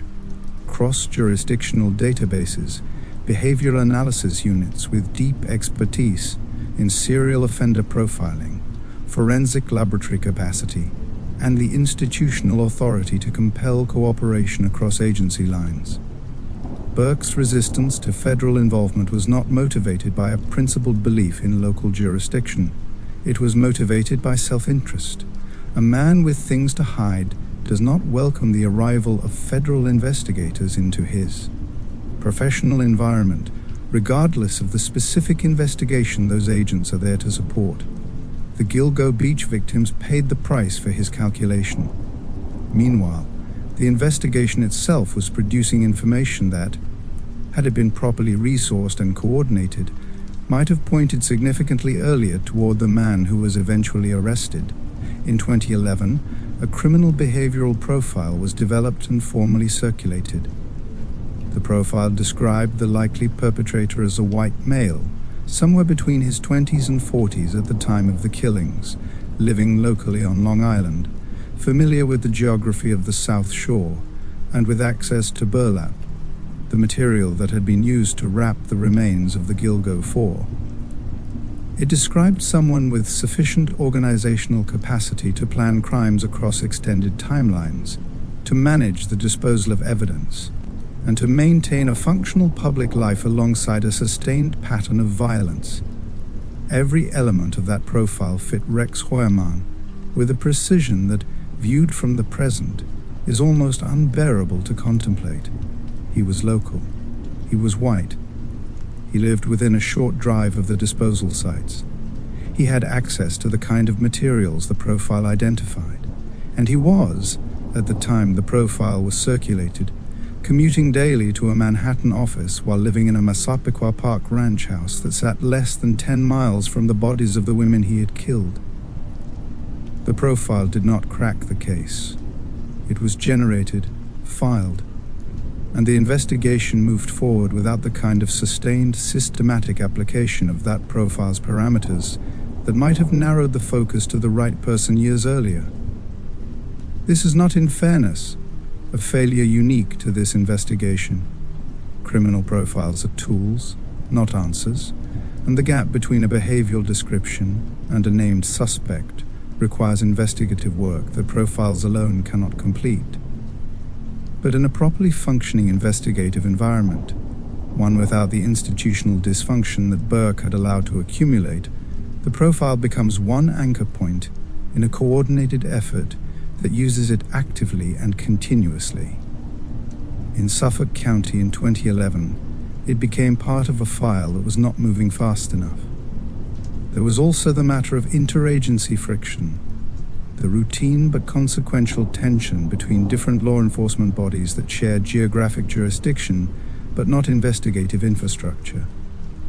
The Gilgo Beach cases touched multiple agencies: Suffolk County Police, the New York State Police, local municipalities with their own departments, and the federal agencies whose involvement Burke was actively suppressing. Evidence recovered in one jurisdiction did not automatically flow into the investigative record of another. A piece of information significant to one agency might be entirely unknown to the agency working the adjacent case. This was precisely the environment in which Valerie Mack's remains had spent a decade separated across two locations without the connection being formally confirmed. It was the environment in which the patterns that were visible, once all the evidence was assembled in a single frame, remained invisible as long as that assembly was not happening. The decade of investigation that followed the December 2010 discovery was not a decade of inaction. There were detectives who cared deeply about these cases and worked them with the resources they had. There were moments of genuine progress embedded within the longer narrative of stall and stagnation.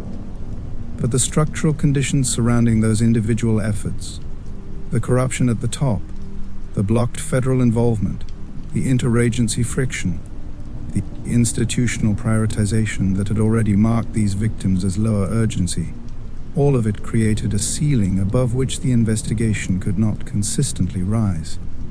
And beneath that ceiling, Rex Heuermann went to work every morning. He came home every evening. He paid his mortgage and managed his clients and rode the train between Massapequa Park and Manhattan through a decade of investigation that was looking for him without yet knowing where to look. Cold cases do not go cold all at once. They cool gradually, the way a fire cools when the fuel runs out, but the embers remain, present, faintly warm, holding the shape of something that once burned with urgency. The detectives who work them do not stop thinking about them. The files do not disappear. The evidence does not cease to exist. What changes is the surrounding temperature. The media attention recedes. The public pressure drops. The institutional resources shift toward active cases with more immediate demands. And the investigation that once occupied the front of every desk gets moved to the side, then to a shelf, then to a storage room, where it waits in the particular suspended state of unresolved things that have not been abandoned, but have not been solved. The Gilgo Beach investigation existed in exactly that state for years. And during those years, investigators who refused to walk away from it followed every lead the evidence gave them, including several that led, with complete conviction, in entirely the wrong direction. John Bittrolf was one of those directions. He was a carpenter from Manorville, the same Suffolk County hamlet where partial remains connected to Jessica Taylor and Valerie Mack had been discovered. He was convicted in 2017 of murdering 2 women in the mid-1990s, both of whom had worked in the sex trade on Long Island, both of whom had been killed with a level of violence that bore surface similarities to the methodology visible in the Gilgo Beach cases. The geographic overlap was real. The victim profile overlap was real. The timeline overlap was real. On paper, in the careful, systematic way that investigators are trained to build and test hypotheses, John Bittrolf was a legitimate person of interest in the Gilgo Beach killings. He was investigated seriously. His case was examined in detail. And ultimately, after thorough forensic and investigative analysis, he was ruled out as the perpetrator responsible for the Long Island serial killer cases. The evidence did not place him at those crimes. The forensic signature did not match. The investigation moved on. But the time spent on Bittrolf was time not spent on Rex Heuermann. This is not a criticism of the investigative logic that put Bittrolf in the frame. Given the geographic and circumstantial overlaps, treating him as a serious lead was the correct procedural response. Cold case investigation is not a process that moves in straight lines toward confirmed answers. It is a process of elimination, of following the evidence wherever it goes and accepting, when it goes somewhere that does not resolve, that the dead end is itself a form of information. Bittrolf was a dead end. A well-reasoned, thoroughly investigated dead end, but a dead end nonetheless. And the man who was actually responsible continued, during the years of that investigation, to live. His life in Massapequa Park without the particular pressure that comes from knowing you are being looked at directly.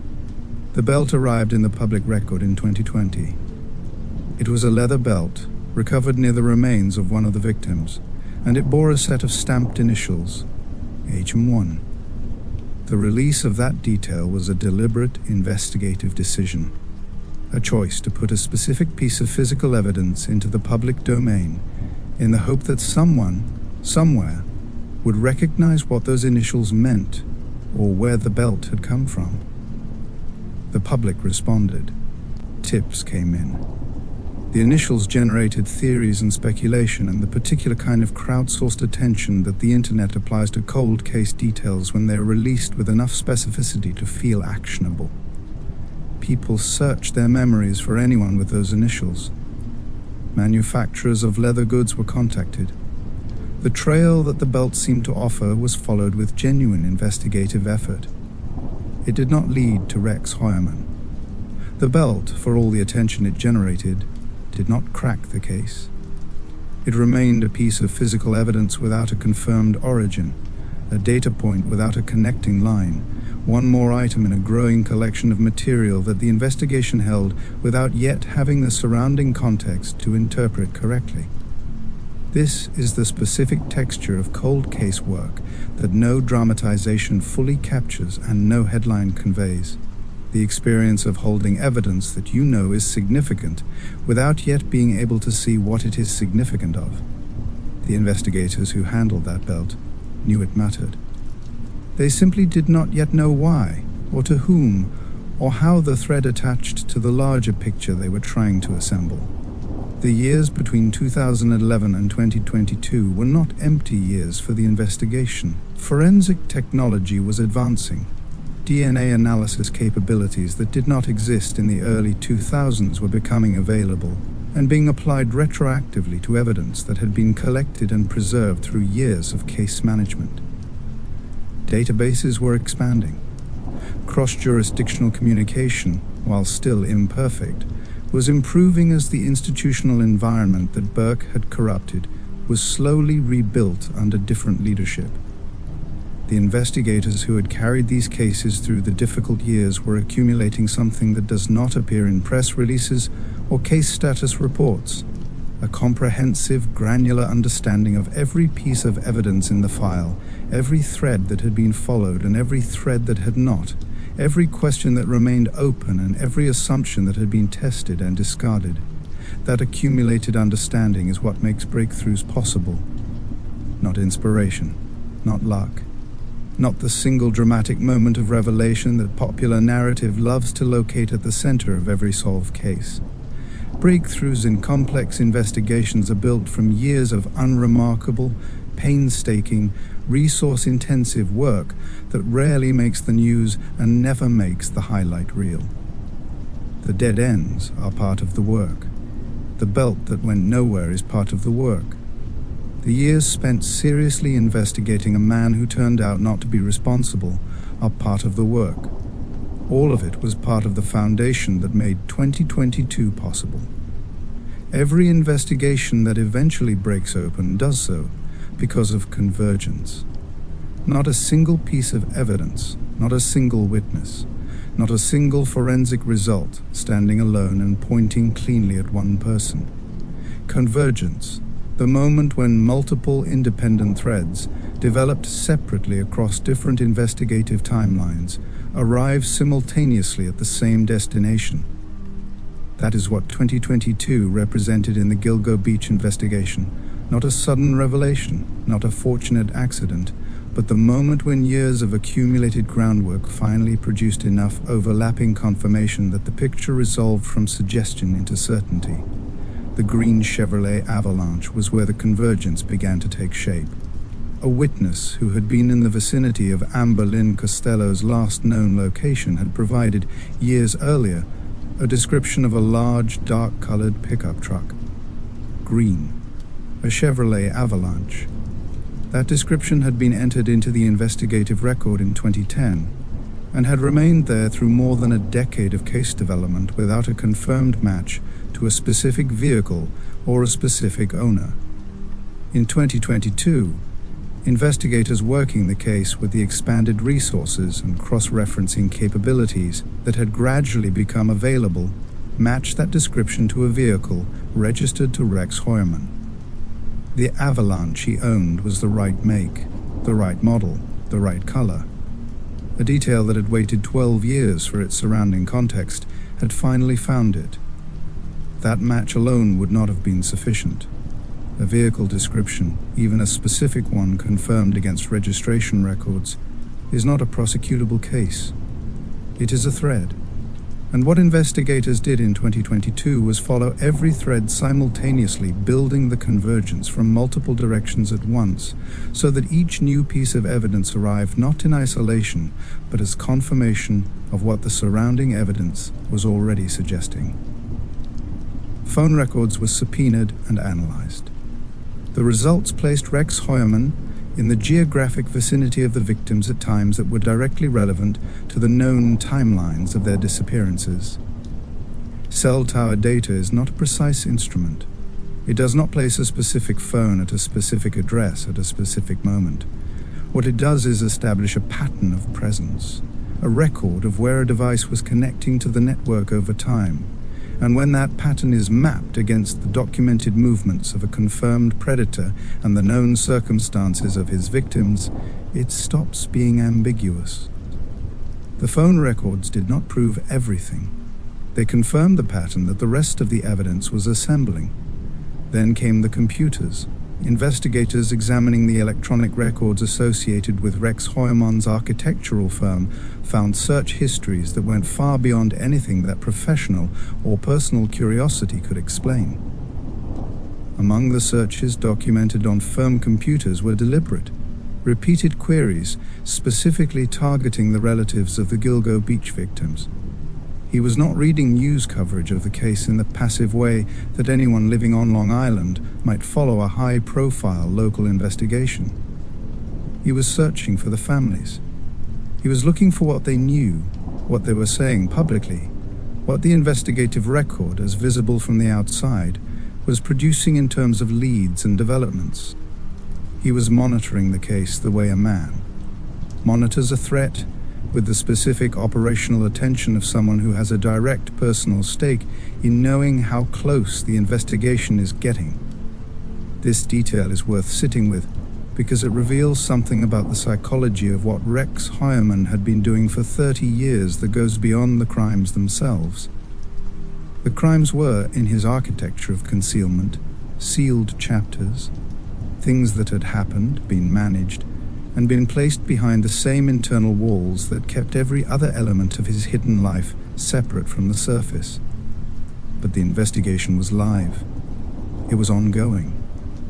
It was the one part of the aftermath of his actions that he could not fully control from the inside, and so he did what he did with every variable he could not fully control. He gathered information. He tracked its development, and he used what he learned to maintain his assessment of how much danger he was actually in. Those searches on his firm's computers were not a lapse in judgment. They were evidence of a man who had been actively managing his exposure for decades and had simply, at some point along the way, become confident enough in his concealment that the digital trail he was leaving felt like an acceptable risk. That confidence was about to cost him everything.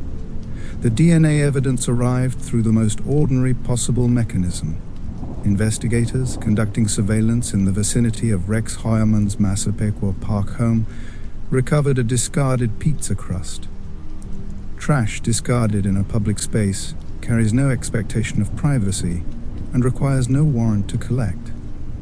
The crust was submitted for forensic DNA analysis. The result produced a male profile that matched DNA recovered from the burlap bindings that had been wrapped around the bodies of the Gilgo Four. The same genetic material, the same man. But the DNA story did not end there. Forensic analysis of the burlap had also identified hairs belonging to two other individuals, a woman and a younger female. Investigators identified those hairs as belonging to Asa Ellerup, Rex Heuermann's wife, and Victoria, his daughter. The presence of their hair on the burlap was, at first consideration, a complication. At second consideration, it was something else entirely. It was confirmation. Because Asa and Victoria had been out of the country during the periods when the murders were committed, their hair was on the burlap. They were not there when the burlap was used, which meant the burlap had been inside the Heuermann home, accumulating the forensic traces of a family's ordinary domestic life before it was taken somewhere else and used for something that was not ordinary at all. The alibi had become the evidence.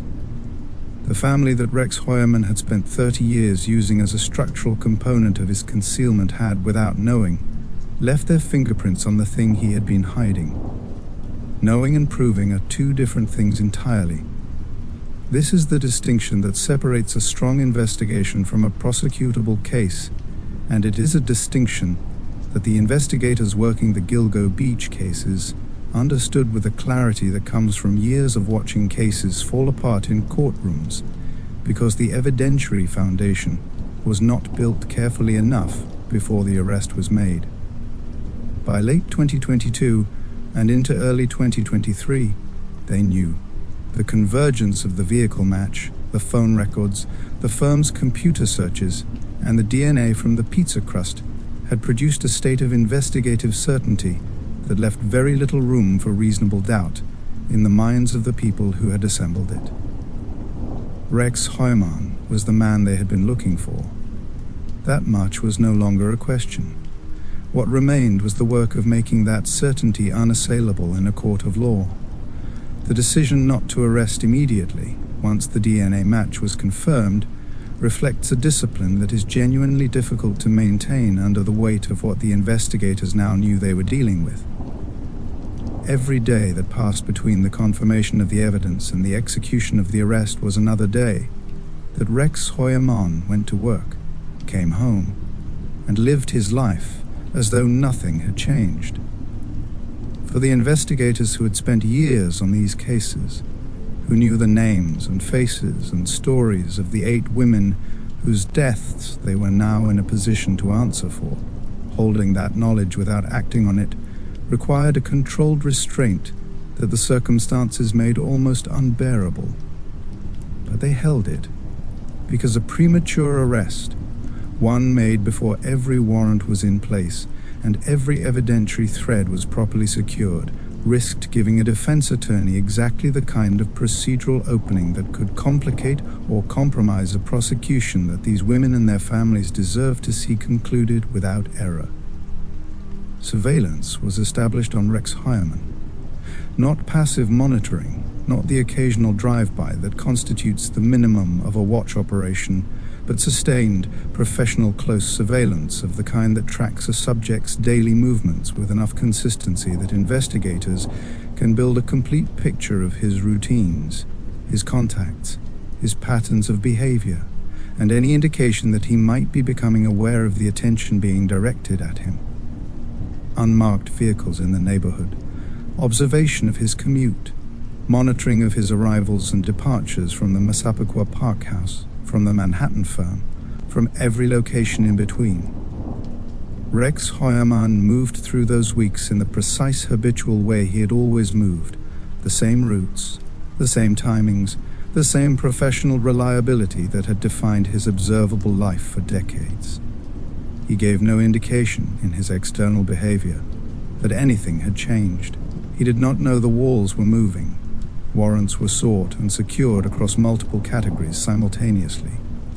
Search warrants for the Massapequa Park property, warrants for additional electronic records, warrants for financial documentation. Each application required investigators to lay out, before a judge, the specific evidentiary basis for the search being requested, a process that compels a level of organizational precision about what you have and how you got it that serves, in itself, as a final quality check on the integrity of the case being built. The warrant applications were approved. The legal architecture of the arrest was being constructed with the same methodical attention to structural detail that Rex Heuermann had brought to the buildings he designed, except that the structure being built now was the one that would hold him permanently. The final weeks of June and early July 2023 carried a particular quality for the people inside the investigation. There is a specific psychological pressure that accumulates when a team of investigators is operating at the outer edge of what they know, holding information that has not yet been made public, managing the tension between the urgency of action and the necessity of patience. Every morning that Rex Heuermann walked out of his Massapequa Park house and got into his vehicle, he was being watched by people who knew what he had done and were waiting for the precise right moment to act on that knowledge. Every evening that he returned home, the surveillance team logged his arrival, and the net remained exactly where it was, in place, tightening imperceptibly, waiting. The choice to arrest him in Manhattan rather than at his home was deliberate. An arrest at the Massapequa Park property would have required managing the immediate environment of the house itself. The neighbors, the street, the physical space where 30 years of concealment had been headquartered. An arrest in Manhattan, in the professional environment where Rex Heuermann had always maintained the public-facing dimension of his identity, carried its own kind of precision. It separated the moment of his capture from the domestic structure he had spent decades using as cover. It placed the arrest in the middle of the city where he had operated a respectable professional life on the same streets he had walked for years while carrying what he carried. On July 13, 2023, investigators moved. The arrest itself was not dramatic in the cinematic sense that the word dramatic implies. There was no chase, there was no confrontation. There was no moment at which Rex Heuermann ran or fought or attempted to resist in any way that suggested he had not, at some level, anticipated that this moment was eventually coming. He was taken into custody in Manhattan with the procedural efficiency of an operation that had been planned with sufficient care that nothing went wrong. Handcuffs, the formal recitation of charges, the beginning of the process that would move him from the streets of the city where he had worked for decades into a courtroom, and then into the permanent custody of a justice system that had spent 12 years trying to find him. The man who had built himself to be invisible had finally been seen. Here is what Rex Heuermann looked like in the weeks before his arrest. He looked like a man going to work. He looked like a professional with a morning routine, a commute, a set of client obligations that structured his days and gave his time the shape of ordinary purpose.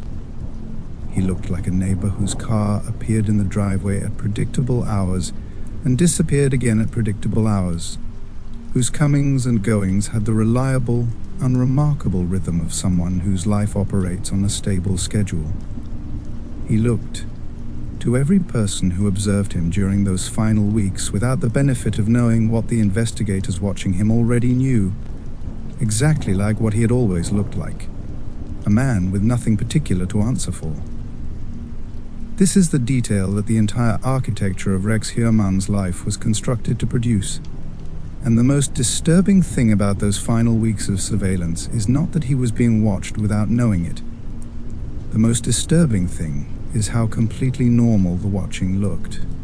There was no visible tension, no behavior that distinguished those specific weeks from any other weeks in the preceding 30 years.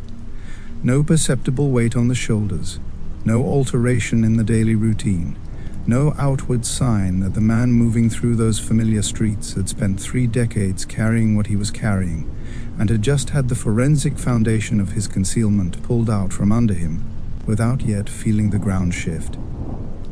He did not know the walls were moving, and because he did not know, he continued to perform the role he had always performed, with the same consistency, the same practiced invisibility, the same professional reliability that had made him undetectable for so long. The surveillance teams watching him were not looking for guilt made visible. They already had the evidence of guilt in a file that had been built with meticulous care over months of converging investigative work. What they were watching for was operational, the confirmation of patterns, the assurance that nothing in his behavior indicated awareness of the investigation, the final procedural validation that everything was in place before the arrest was executed. What they saw was a man who had no idea. Now consider what that means when you hold it against the 30 years that preceded those final weeks. 30 years during which Rex Heuermann had carried his secret through every professional meeting, every family dinner, every commute, every conversation with a client or a neighbor or a colleague who believed they were talking to a man with nothing to hide. 30 years during which the absence of visible guilt was consistently read by everyone in his orbit as evidence of actual innocence, because this is precisely how human beings process the people around them. We look for signals. We watch faces and postures and behavioral patterns for the signs that a person is carrying something they should not be carrying. And when those signs are not present, when the person in front of us looks and sounds and behaves exactly as expected, we file them under normal and stop looking. Think about someone in your own life who you would describe, without hesitation, as a good person, not because you have interrogated that conclusion, not because you have examined it from every angle and stress-tested it against every available piece of evidence, but because the way they present themselves to you has consistently, over time, produced that impression. The neighbor whose car you recognize. The colleague whose professional conduct has never given you a reason to question anything deeper. The person whose surface you have observed for years without ever having a reason to look past it. What would it take for your read of that person to change? Not dramatically, not through some obvious and unmissable act that forced a reassessment, but quietly, through the kind of accumulation of small, individually explicable details that a careful person can always explain away one at a time. This is not a paranoid question. It is the direct practical output of a case that spent 30 years being answered incorrectly by everyone who encountered Rex Heuermann, not because those people were foolish or negligent, but because he was skilled. He was disciplined. He understood, with the operational precision of someone who had tested the proposition over decades, that the absence of visible guilt is the most powerful form of protection a person in his position can maintain. Not darkness, not hiding. The steady, reliable, utterly convincing performance of a man who has nothing to hide, sustained across every domain of public life for 30 years. The core conflict of this entire case is located exactly there, in the gap between what Rex Heuermann appeared to be and what he actually was. In the 30 years during which that gap remained invisible to everyone looking at him from the outside. In the fact that he was not caught through the gradual erosion of his concealment, or the accumulation of suspicion in the people around him, but through the patient, meticulous, resource-intensive work of an investigation that had spent years building the evidentiary foundation to see past the performance and into the reality beneath it. He thought he had beaten the clock. He had spent 3 decades with what must have felt, at some level, like confirmation that the architecture he had built was sufficient, that the walls were holding, that the performance was working. And then July 13th, 2023 arrived, and the handcuffs went on, and the man who had constructed an entire life around the certainty that he would never be found was walked out of the professional environment he had maintained for decades and into the beginning of a legal process that would end nearly 3 years later, with him standing in a courtroom saying the words 8 families had waited decades to hear. What that courtroom looked like, what those words cost him, and what they gave the families who received them, is exactly where this story goes next. The news did not arrive quietly. It moved across Long Island on the afternoon of July 13th, 2023, with a particular velocity that only a story of this magnitude generates, the kind that breaks through whatever else people are doing and demands their full attention before they have consciously decided to give it. Breaking alerts on phones, live coverage interrupting regular programming, reporters positioning themselves outside a Massapequa Park ranch house on a residential street that, until that afternoon, had given no outward indication that it was anything other than exactly what it appeared to be, a modest home on a quiet block, indistinguishable from the homes on either side of it. Rex Heuermann had been taken into custody in Manhattan. He was 60 years old. He was an architect. He had lived in that Massapequa Park house his entire life, and he was being charged with 3 counts of murder in connection with the deaths of Melissa Barthelemy, Megan Waterman, and Amber Lynn Costello, 3 of the 4 women whose remains had been discovered along Ocean Parkway in December 2010, whose cases had sat without a confirmed suspect for nearly 13 years. The perp walk, which is the moment that transforms a legal proceeding into a publicly visible event, produced images that circulated immediately and widely. Rex Heuermann in handcuffs. Rex Heuermann being moved through the administrative machinery of an arrest with the focused, efficient handling of law enforcement that has executed a major operation exactly as planned. His face in those images was the same face that clients had trusted, that colleagues had found reliable, that neighbors had registered without registering, composed, contained, presenting nothing that the camera could read as guilt made visible. He looked, even in those images, like a man who had spent a lifetime deciding exactly what his face was going to show and had not yet stopped making that decision. What the cameras could not capture was the specific quality of disbelief that moved through Massapequa Park in the hours that followed. Neighbors who had lived feet away from that ranch house for years, who had registered Rex Heuermann as a presence without ever registering him as a person, found themselves being asked by reporters to provide a context they genuinely did not have. They recognized him. They could confirm that he had lived there, that his car had appeared and disappeared with reliable predictability, that he had existed in that neighborhood without generating the kind of interpersonal friction or memorable incident that tends to surface when someone is asked to characterize a person they knew. What they could not provide was a portrait. They did not know him, not in any way that equipped them to process what they were being told about the life he had been living behind the surface they had observed.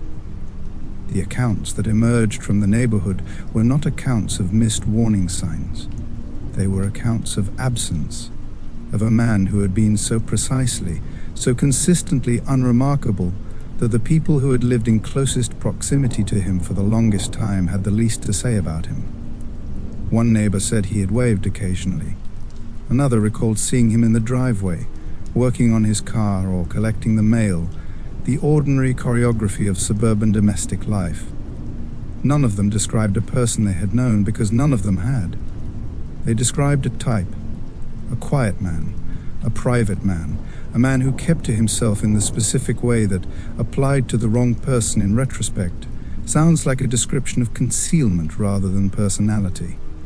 In the wider public, the reaction operated on two simultaneous registers. The first was shock, the genuine destabilizing response to learning that a man of Rex Heuermann's professional standing and domestic presentation had been charged with 3 murders connected to one of the most significant unsolved serial cases in Long Island's history. The second was a slower, more painful process, the retrospective reassembly of what had been publicly known about him, the attempt to locate, now that the frame had been provided, the signs that should have been visible all along. This is the cognitive process that follows every arrest of this kind, the instinct to go back through the available record and find the moment at which the truth was technically visible, if only someone had known where to look. In Rex Heuermann's case, that process produced very little. The record offered almost nothing that distinguished him from what he had always appeared to be. Investigators who spoke publicly in the immediate aftermath of the arrest were careful and precise in how they characterized the evidentiary basis for the charges. The DNA evidence from the pizza crust, the phone records, the vehicle match, the searches on the firm's computers, the details of the case that had taken years to assemble were now being laid out in the formal language of criminal proceedings, each element given its place in the structure of a prosecution that had been built, deliberately and patiently, to withstand exactly the kind of legal scrutiny it was now about to face. The families of Melissa Barthélemy, Megan Waterman, and Amber Lynn Costello received the news that a man had been charged with the murders of their daughters and sisters, with a complicated, layered response that characterizes the moment when a case that has been unresolved for years suddenly has a name attached to it. Relief was not the right word, and grief was not the right word, and none of the words that exist in ordinary language quite captured what it meant to have waited 13 years for this specific information, and to have received it, finally, on a Thursday afternoon in July. A name, a face, a man in handcuffs on a screen, composed and contained, being walked through a process that, for the first time, felt like the beginning of an ending. For the families of the other 5 women, the ones whose names were not yet on the formal charges. The afternoon of July 13th, 2023, carried a different weight, the weight of proximity to an answer that had not yet fully arrived. There is a specific kind of destruction that does not announce itself with noise. It arrives quietly in the form of information. A phone call, a news alert, a reporter at the door of a house that has not yet been told what the rest of the world has already been told. And then the information lands, and the life that existed before it received the information is gone, replaced by something that has the same external shape, but an entirely different interior structure, a version of the same existence that now has to be rebuilt from every foundation up around a truth that should not exist but does. Asa Ellerup learned that her husband had been arrested and charged with 3 murders, the way most people learn major news in the modern world, through the sudden convergence of media coverage that made the story inescapable before she had any opportunity to process it privately. The man she had described as an open book, the man she had loved and built a family with and shared a house with for nearly 3 decades, was on television in handcuffs. The man she had believed she knew at the level of genuine, sustained, daily intimacy, the level at which 2 people who share a life are supposed to know each other, had been charged with crimes that her mind had no framework to accommodate. She filed for divorce. The decision was made and the legal process was initiated with a speed that reflected not the absence of feeling but the presence of a very particular kind of practical clarity in a case of this magnitude, with a property and financial assets connected to a man facing multiple murder charges, the legal and financial exposure of remaining formally married to Rex Heuermann was a risk that no rational assessment could recommend absorbing. The divorce was finalized in 2025, and yet, in a detail that resists simple interpretation, Asa continued to attend court hearings after the divorce was finalized. She continued in public statements and in conversations with reporters covering the case to refer to Rex Heuermann as her husband. The legal marriage had ended. Whatever she was still processing had not. This is not a contradiction that resolves cleanly, and this story does not pretend that it does. Asa Ellerup was not a woman who had chosen to stand by a man she believed was guilty. She was a woman in the middle of something that had no precedent in her life, or in anyone's ordinary emotional vocabulary. The experience of learning that the most intimate relationship of your adult life was constructed, at least in part, around a concealment so profound that its full dimensions are still difficult to comprehend. Grief and love and confusion and betrayal do not separate themselves into neat categories in circumstances like these. They coexist, messily and painfully, in exactly the way that human emotional experience always coexists when the ground beneath it has been removed. Victoria had worked at her father's architectural firm. She had sat in the same office where investigators found computer searches that documented a level of preoccupation with the Gilgo Beach case, and with the families of its victims, that no professional context could explain. She had used equipment in a workspace she shared with a man she knew as her father, a man whose professional identity she had grown up admiring and eventually joined, without any awareness of what else those computers held, what else that professional environment had been used to conduct. The question of how much she might have seen, or noticed, or processed without understanding what she was processing, was one that the investigation examined and the public speculated about, and that the evidence ultimately answered she had not known. The searches were conducted on firm computers, but nothing in the evidentiary record suggested Victoria had encountered them or understood their significance. She struggled, publicly and visibly, in the period immediately following the arrest. The father she had known was real. The evidence against him was also real. These two realities could not be reconciled into a single coherent picture without destroying one of them, and the process of arriving at that destruction, of accepting that the person who had been the most known and trusted figure in her life was also the person described in the charging documents, took time. By 2025, she spoke to reporters with the specific, reluctant clarity of someone who had completed that process at enormous personal cost. She told them she believed her father was most likely guilty. Not certainly, most likely. The qualifier was not evasion. It was the honest residue of a daughter's love for a father who had spent her entire life giving her every reason to trust him. Christopher Sheridan, Asa's son from her prior relationship, navigated the aftermath of the arrest from the particular position of a young man with developmental disabilities who had grown up in a household now publicly identified as the operational base of a serial killer.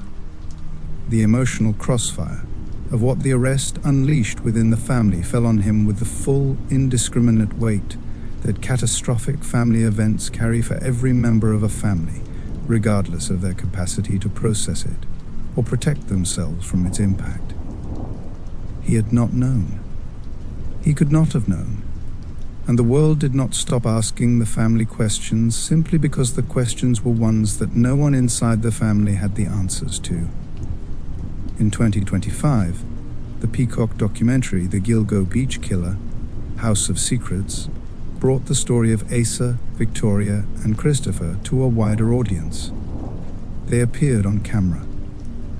They spoke about their experiences before and after the arrest. They addressed directly the question that the public had been asking since July 2023. Had they suspected anything? The answer? Delivered in every frame with the unmistakable weight of people who had examined that question from every possible angle and arrived at the same answer each time, was no. Their grief was visible. Their confusion was visible.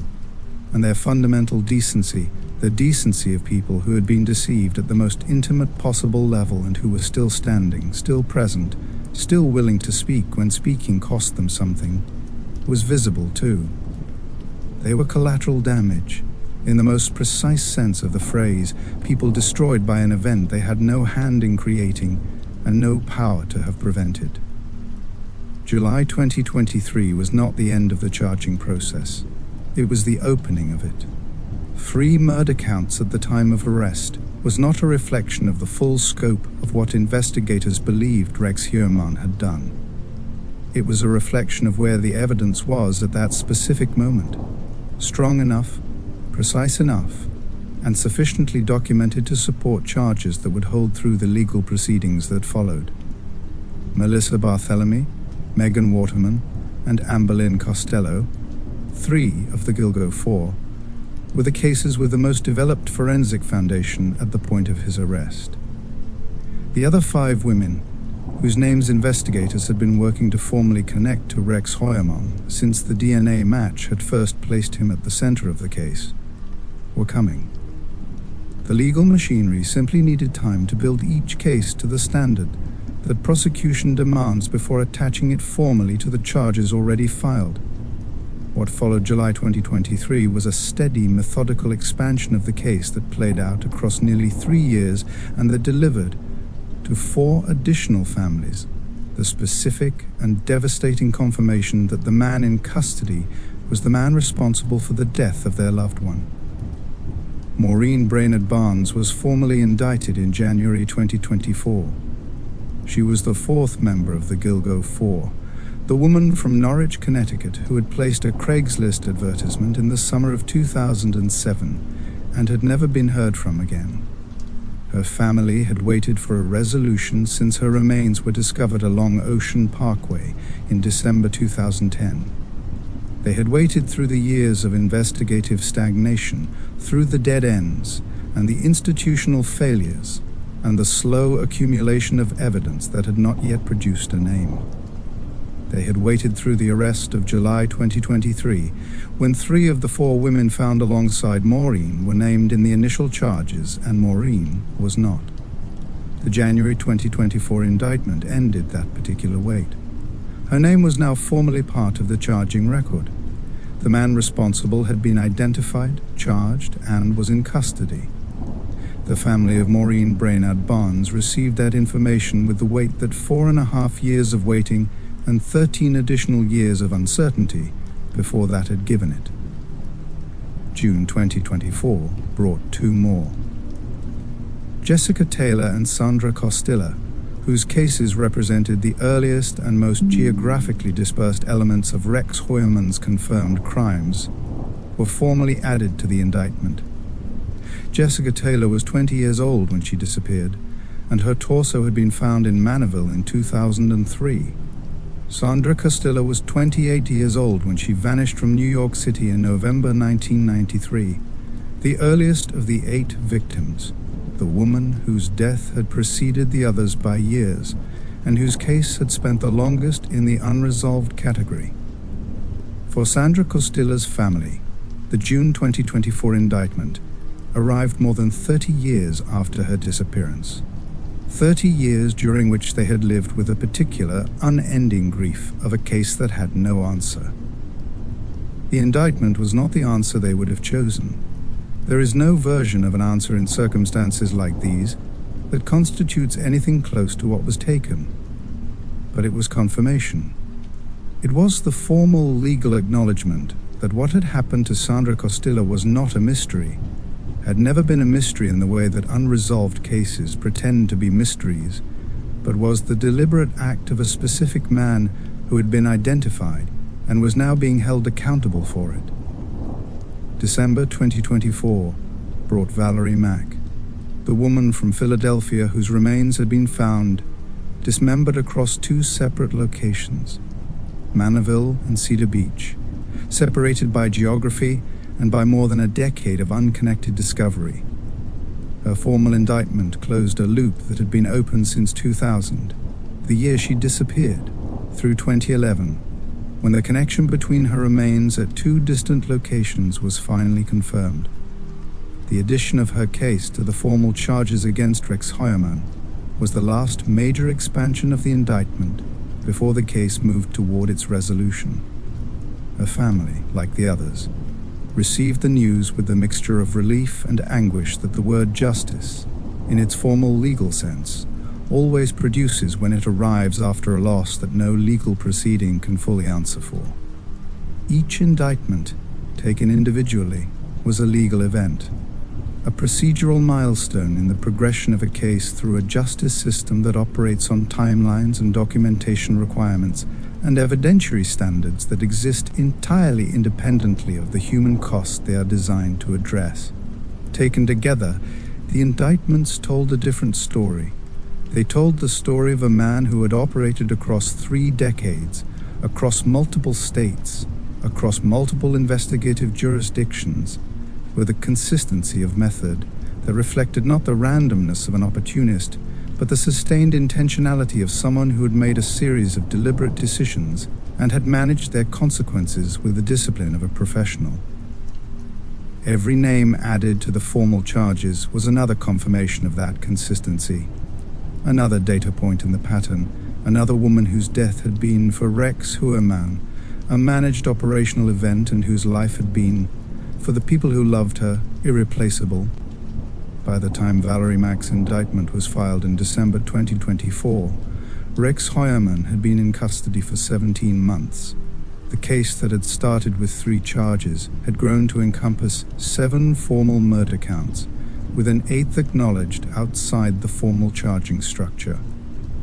The legal process was moving toward the moment that, in April 2026, would bring it to its conclusion. The families who had waited the longest had waited long enough, and the man who had spent 30 years constructing a life designed to prevent exactly this outcome was running out of the one resource that his architecture of concealment had always depended on: time. The courtroom on April 8, 2026, was the same kind of room this story opened in. Not comfortable, not still, charged with the specific atmospheric weight of a space in which something enormous and long suspended is finally, irrevocably, about to come down. The families were there. The cameras were there.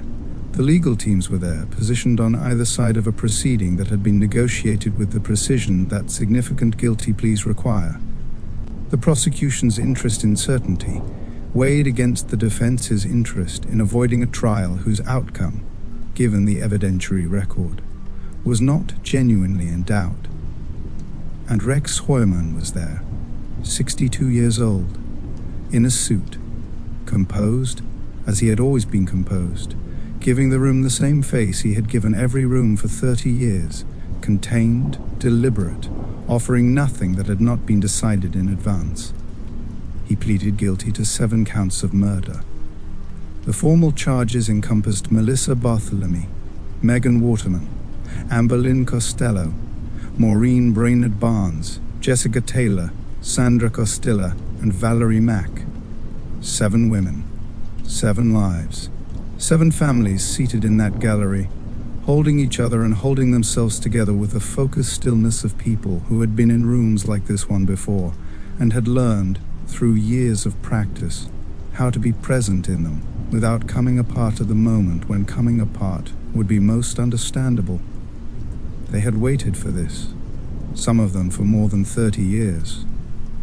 And now it was here, being spoken aloud in the procedural language of a legal system that does not pause for grief, that moves through its required steps with the relentless forward momentum of a process designed to produce a record, not a reckoning.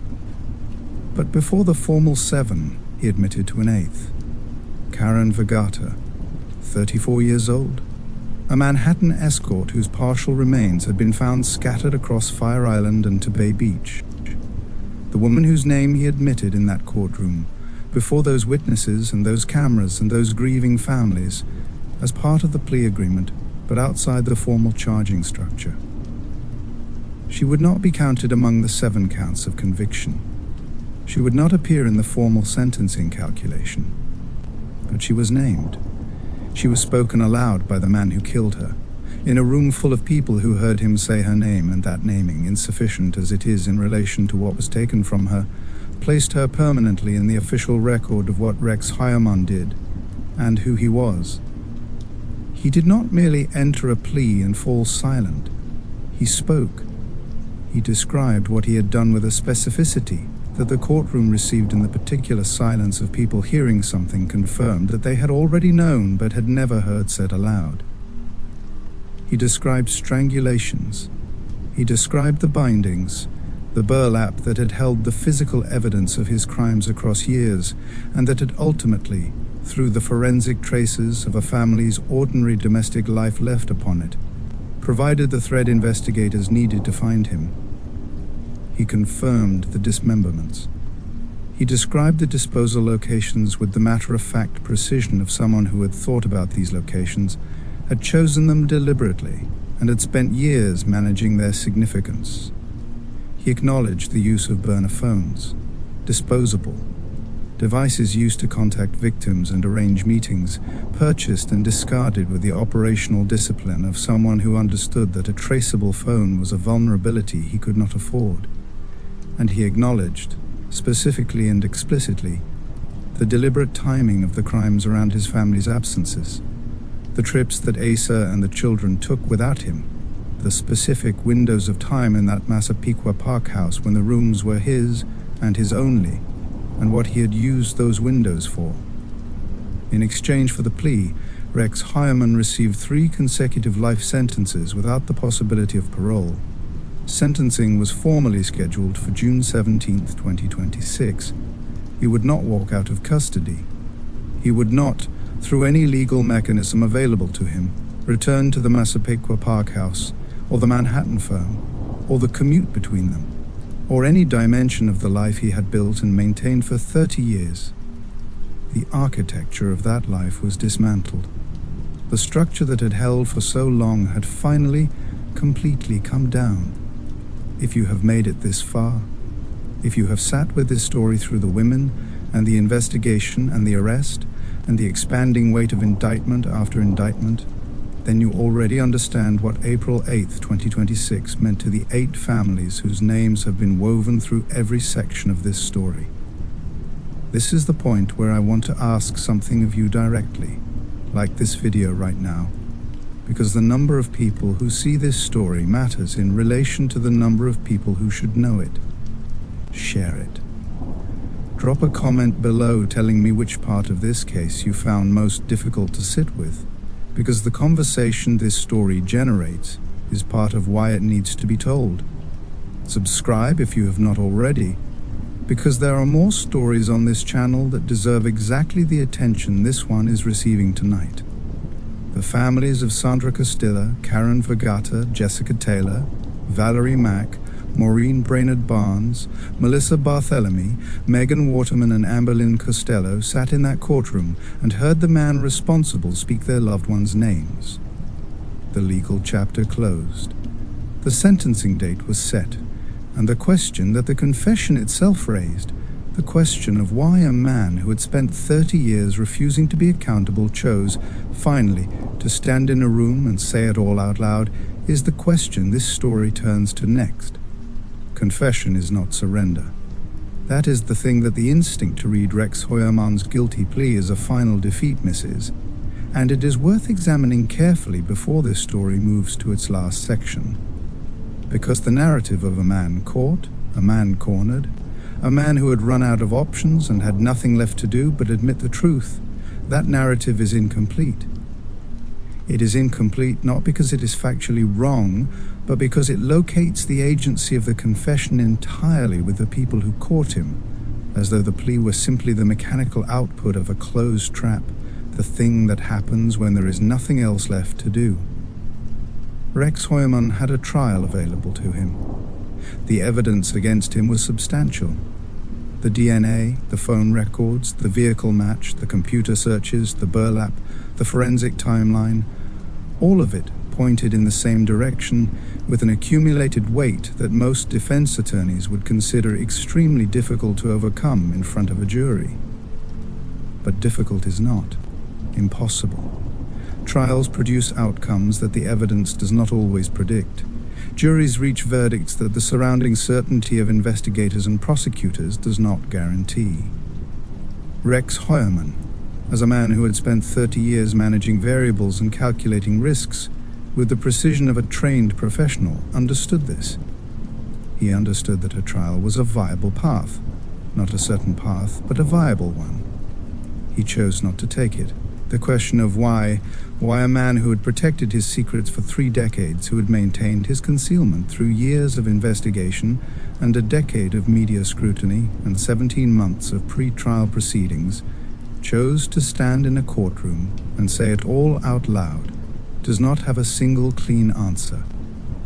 It has several answers that coexist without fully resolving into one another, and sitting with that complexity is more honest than collapsing it into a simpler narrative.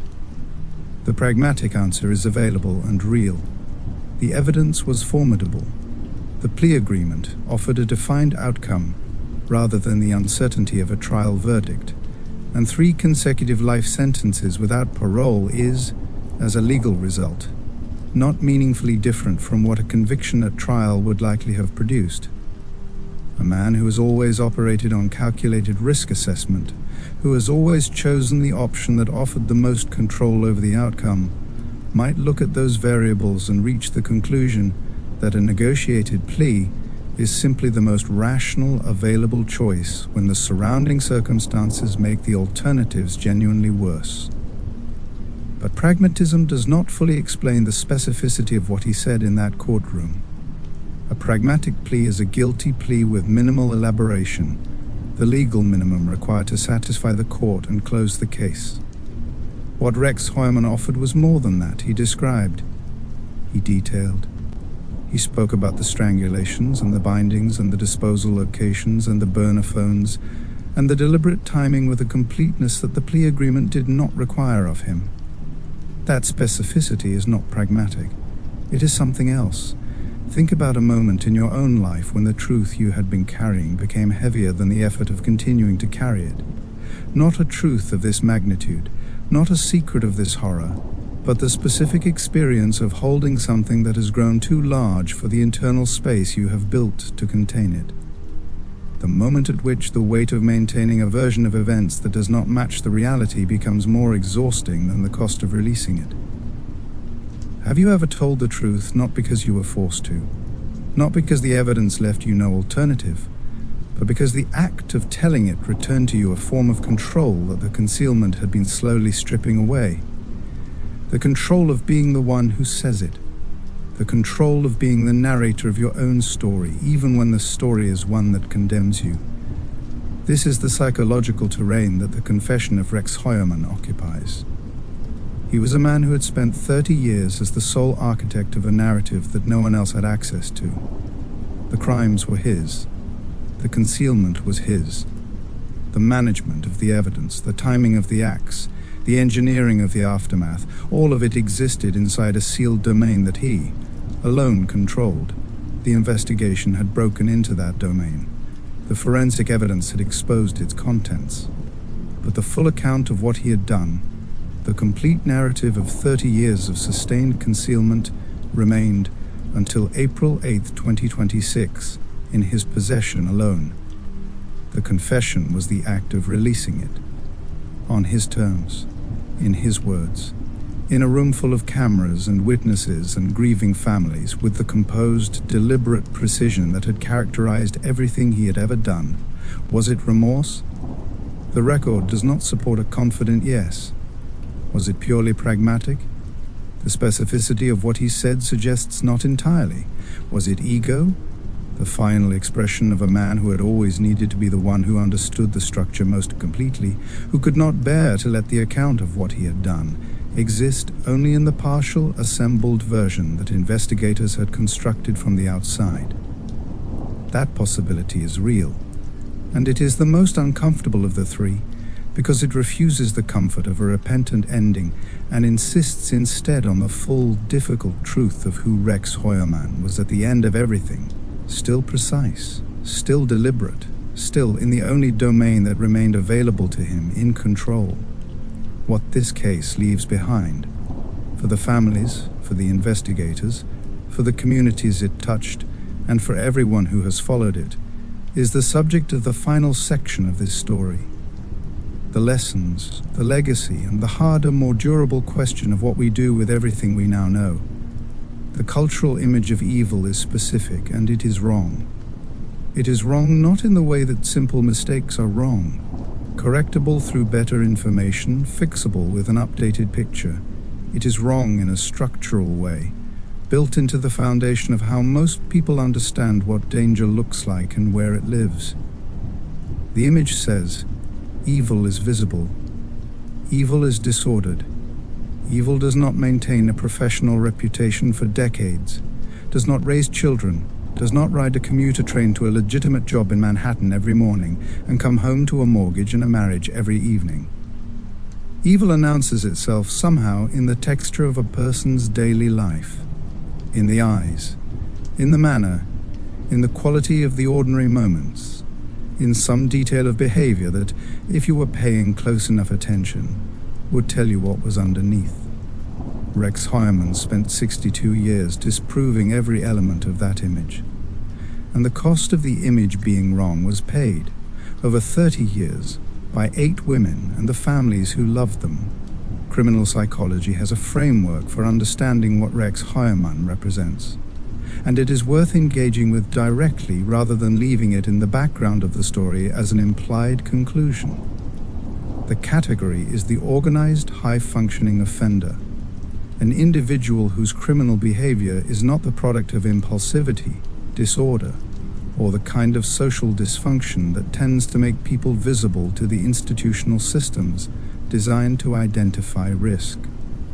The organized offender plans. The organized offender manages evidence.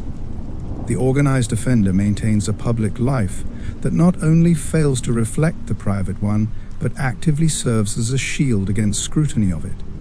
Professional success is real. The family structure is real. The social participation, the mortgage, the commute, the clients, the neighbors is real, and all of it, real as it is, functions simultaneously as cover. This is the detail that the cultural image of evil consistently fails to accommodate, that the ordinary life and the hidden one are not in tension with each other. They are integrated. The ordinary life does not exist despite the hidden one. In the specific architecture of a predator operating at Rex Heuermann's level of organization, the ordinary life exists because of the hidden one, constructed, maintained, and calibrated with the specific purpose of producing, in the minds of everyone who observes it, the conclusion that there is nothing to look for beneath it. The professional precision that made Rex Heuermann effective in commercial architectural consulting, and the operational precision that made him capable of managing a 30-year pattern of crimes without detection, are not separate capacities. They are the same capacity expressed without boundaries. The ability to hold complex variables in mind simultaneously, the ability to plan across extended timelines, the ability to understand which structural elements of a situation are load-bearing, which details, if noticed, would cause the entire structure to collapse, and to manage those elements with the attention they require. These are cognitive tools. They are morally neutral in themselves. What Rex Heuermann demonstrates is what happens when those tools are placed in the service of something that has no moral limit. The broader literature of criminal psychology, the work of researchers and investigators who have spent careers studying offenders of this type, returns consistently to one conclusion: that this case reinforces with painful clarity the most dangerous predators are not the ones who look dangerous. They are the ones who have understood, with the accuracy of long practice, that looking dangerous is the one thing they cannot afford, the cultural template of the monster, the image that most people carry as their internal reference point for what they should be watching for, is the predator's most reliable protection. As long as the people around him are filtering their observations through a template he does not fit, he is functionally invisible. And Rex Heuermann did not simply fail to fit the template. He studied the template, he understood it, and he built his entire external presentation in deliberate opposition to it. What this teaches us is not that everyone is suspect. It is not that the ordinary surfaces of the people around us should be treated as evidence of concealment rather than straightforward reflections of ordinary life. The vast majority of quiet, private, professionally reliable people are exactly what they appear to be. But it teaches us something specific and important about where our vigilance should actually live. Not in the dramatic, the visibly disordered, the person who matches the cultural image of danger, but in the patterns that feel subtly wrong without producing a clear explanation for why. The professional reputation that functions as a wall rather than a window. The family life that serves, on examination, more as a presentation than a connection. The 30 years of consistent surface that never, in any interaction with any person, allowed a glimpse of what was underneath. Rex Heuermann was not a supernatural figure. He was a man who understood a structural feature of human social cognition and exploited it with professional discipline. The lesson is not fear. The lesson is precision, in where we look, in what we trust, and in whose disappearance we decide deserves our full attention. 30 years is not an accident. It is the measurable output of a set of institutional conditions, specific, documented, and in several cases entirely preventable, that created an environment in which a man operating at Rex Heuermann's level of organization could function without meaningful interference for 3 decades. Understanding those conditions is not a distraction from the victims. It is a form of respect for them, because the failure to understand how a system produces a 30-year gap between a crime and its resolution is the failure that guarantees the next case takes just as long. The first condition has been established throughout this story: the deliberate suppression of federal involvement by James Burke, the Suffolk County police chief, whose personal corruption led him to block FBI participation in a case that needed exactly what the FBI could provide. Burke's obstruction was not a passive failure. It was an active choice, made repeatedly, that deprived the Gilgo Beach investigation of cross-jurisdictional resources, behavioral analysis expertise, and the institutional authority to compel cooperation between agencies that were operating in isolation from each other. When Burke pleaded guilty to federal charges in 2016, his criminal conduct became public record. But the damage his obstruction had done to the investigation had already accumulated across years that could not be recovered. The second condition is structural, and it extends far beyond Suffolk County: the systematic deprioritization of missing persons cases involving sex workers. This is not a phenomenon specific to Long Island or to the period covered by this case. It is a documented, persistent feature of how law enforcement institutions across multiple jurisdictions have historically allocated resources and urgency in cases involving victims whose profession places them outside the implicit hierarchy of whose disappearance generates immediate, sustained, fully resourced response. The term that researchers apply to this pattern, the less dead phenomenon, is not rhetorical. It describes a measurable differential in investigative pace, resource allocation, and institutional momentum that has been documented across multiple cases in multiple jurisdictions, and that has, in case after case, extended the amount of time a predator can operate without consequence. Sandra Costilla disappeared in 1993. Her case did not reach formal indictment connected to a confirmed suspect until 2024. That 31-year gap is not explained by the difficulty of the forensic evidence alone. It is partly explained by the reality that a 28-year-old woman whose disappearance did not generate sustained public pressure was, in the operational calculus of an overstretched system, a case that could wait.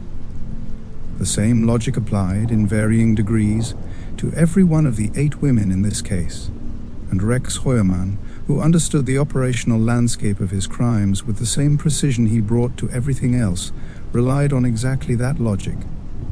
He selected victims whose disappearances he calculated would not produce the kind of immediate, high-urgency, fully coordinated response that would have made him findable sooner. He was right, and 8 families paid for his accuracy. The reform conversation that this case demands is not simple, and this story does not pretend otherwise. But it has specific, concrete dimensions that are worth naming directly. The first is federal coordination. The Gilgo Beach investigation's eventual breakthrough came in part from the expanded resources and cross-agency cooperation that were finally available once the institutional obstruction at the county level had been removed. The lesson is structural. Investigations of serial crimes that cross jurisdictional lines require federal involvement as a default, not as a last resort after local obstruction has been exhausted. The second dimension is cultural, and it is harder to legislate, but no less important. The standard of urgency applied to a missing persons case cannot be allowed to vary based on the profession or social position of the missing person. This is not a radical proposition. It is the direct application of the stated purpose of law enforcement, the protection of all members of a community, without differential based on circumstances that the institution has decided explicitly or implicitly to reduce the claim on its full resources. The families of these 8 women reported their loved ones missing. They made phone calls and filed reports and sat across desks from officers who received those reports and entered them into systems that moved too slowly. The procedural reform that prevents that from happening again is the reform that treats every missing person report with the same initial urgency, before any assessment of the circumstances has been made that might justify a different allocation. The third dimension belongs to all of us, and it has been present throughout this story as an undercurrent that deserves to be named directly at its close. Public advocacy for the full humanity of marginalized communities is not separate from public safety. It is a component of it.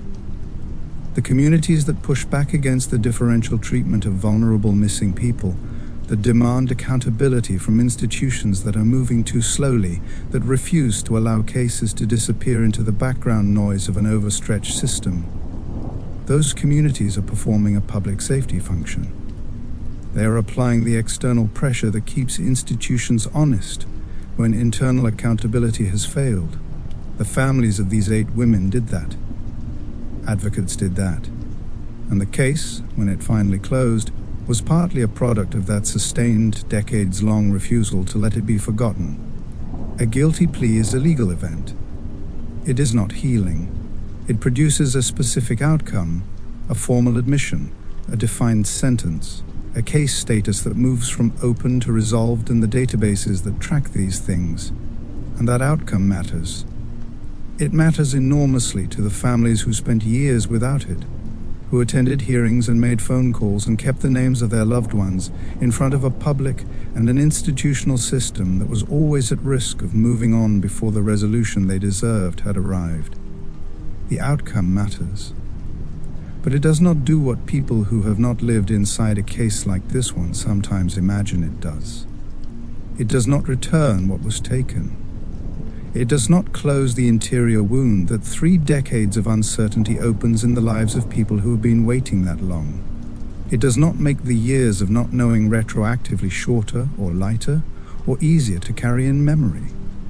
What it does, and this is worth understanding with precision because it is real even if it is not complete, is to end a specific particular anguish that is distinct from grief, the anguish of not knowing, the anguish of a case with no suspect, no answer, no confirmed account of what happened to someone you loved and where they went and who was responsible. Grief, in its ordinary form, is devastating. But grief with an answer is a different experience than grief without one. The families of these 8 women lived, for years, inside the version without an answer. They grieved without the information that would have allowed that grief to take a definite shape. They attended hearings that produced legal developments without resolution. They gave interviews and spoke to journalists and kept showing up year after year because showing up was the only form of action available to them. For the families of Sandra Costilla, Karen Vergata, Jessica Taylor, Valerie Mack, Maureen Brainerd Barnes, Melissa Bartholomew, Megan Waterman, and Amber Lynn Costello, April 8, 2026 delivered the answer. Not the outcome they would have chosen. There is no outcome in any courtroom that constitutes what they actually wanted, which was their daughters and sisters and mothers alive and present and continuing. But the answer. A name spoken by the man himself, in his own words in a room full of witnesses, entered permanently into the legal record, a confirmed account of what happened.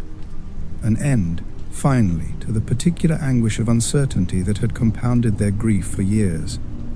The families of the Gilgo Four, Maureen, Melissa, Megan, and Amber, had lived with their uncertainty since December 2010, when the remains were found and the investigation that followed produced a pattern but not a perpetrator. Melissa Bartholomew's sister Amanda, who had received those taunting phone calls from her sister's number in the weeks after Melissa disappeared, had carried not just grief, but the specific trauma of having been contacted by the man responsible, of having heard his voice and not known whose it was. What April 8, 2026 gave Amanda Bartholomew is not something that can be summarized in legal language. It is something more fundamental. The confirmation that the voice on the other end of those calls was the man in handcuffs, and that the man in handcuffs was not going anywhere. For the families of Sandra Costilla and Valerie Mack, the wait had been longest. Sandra's family had spent more than 3 decades without a confirmed suspect. Valerie's family had spent more than 2 decades with remains that had taken years to formally identify, and a case that had sat without resolution through an entire generation of waiting. Their experience of April 8, 2026, carries a weight that is different in its specific texture from the experiences of the other families.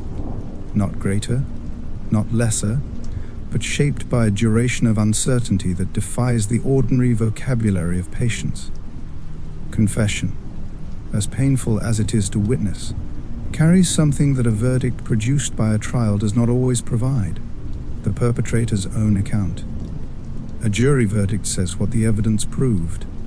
A guilty plea says what the man himself admits. For some families, the distinction is significant. There is a specific form of acknowledgement in hearing the responsible party say, in their own voice, in their own words, before the people they harmed, "I did this." Not through the mediated language of a verdict read by a foreperson, not as the conclusion of a proceeding in which guilt was argued and defended and ultimately decided by strangers. In the direct, unmediated form of a man standing in a room and saying what he did. Rex Heuermann said what he did. He named the women. He described the acts.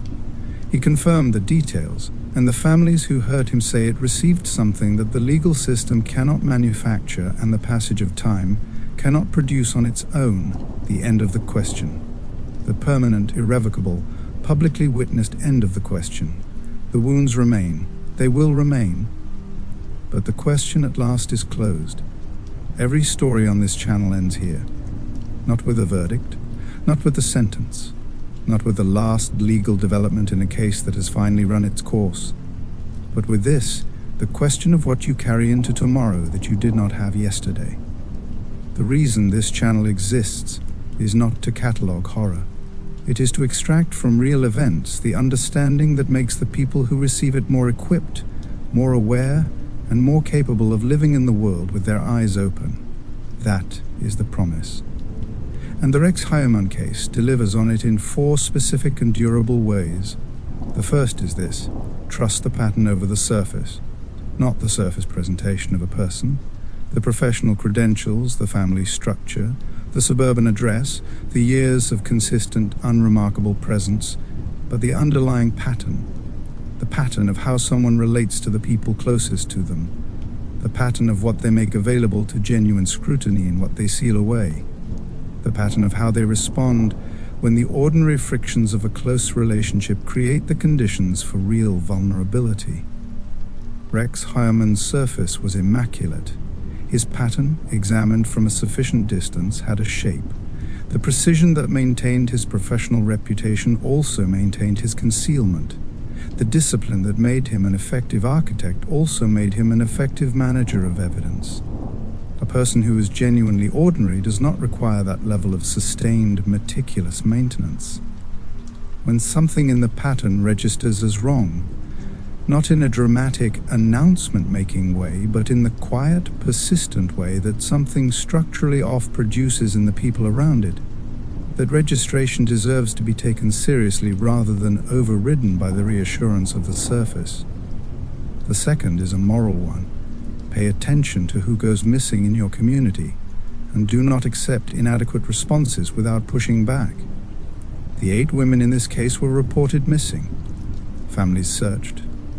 The system received the information and moved slowly, in part because of corruption and institutional failure, and in part because of a cultural calculus that treated the circumstances of these women's lives as a reason to reduce the urgency of the response. That calculus is not confined to law enforcement.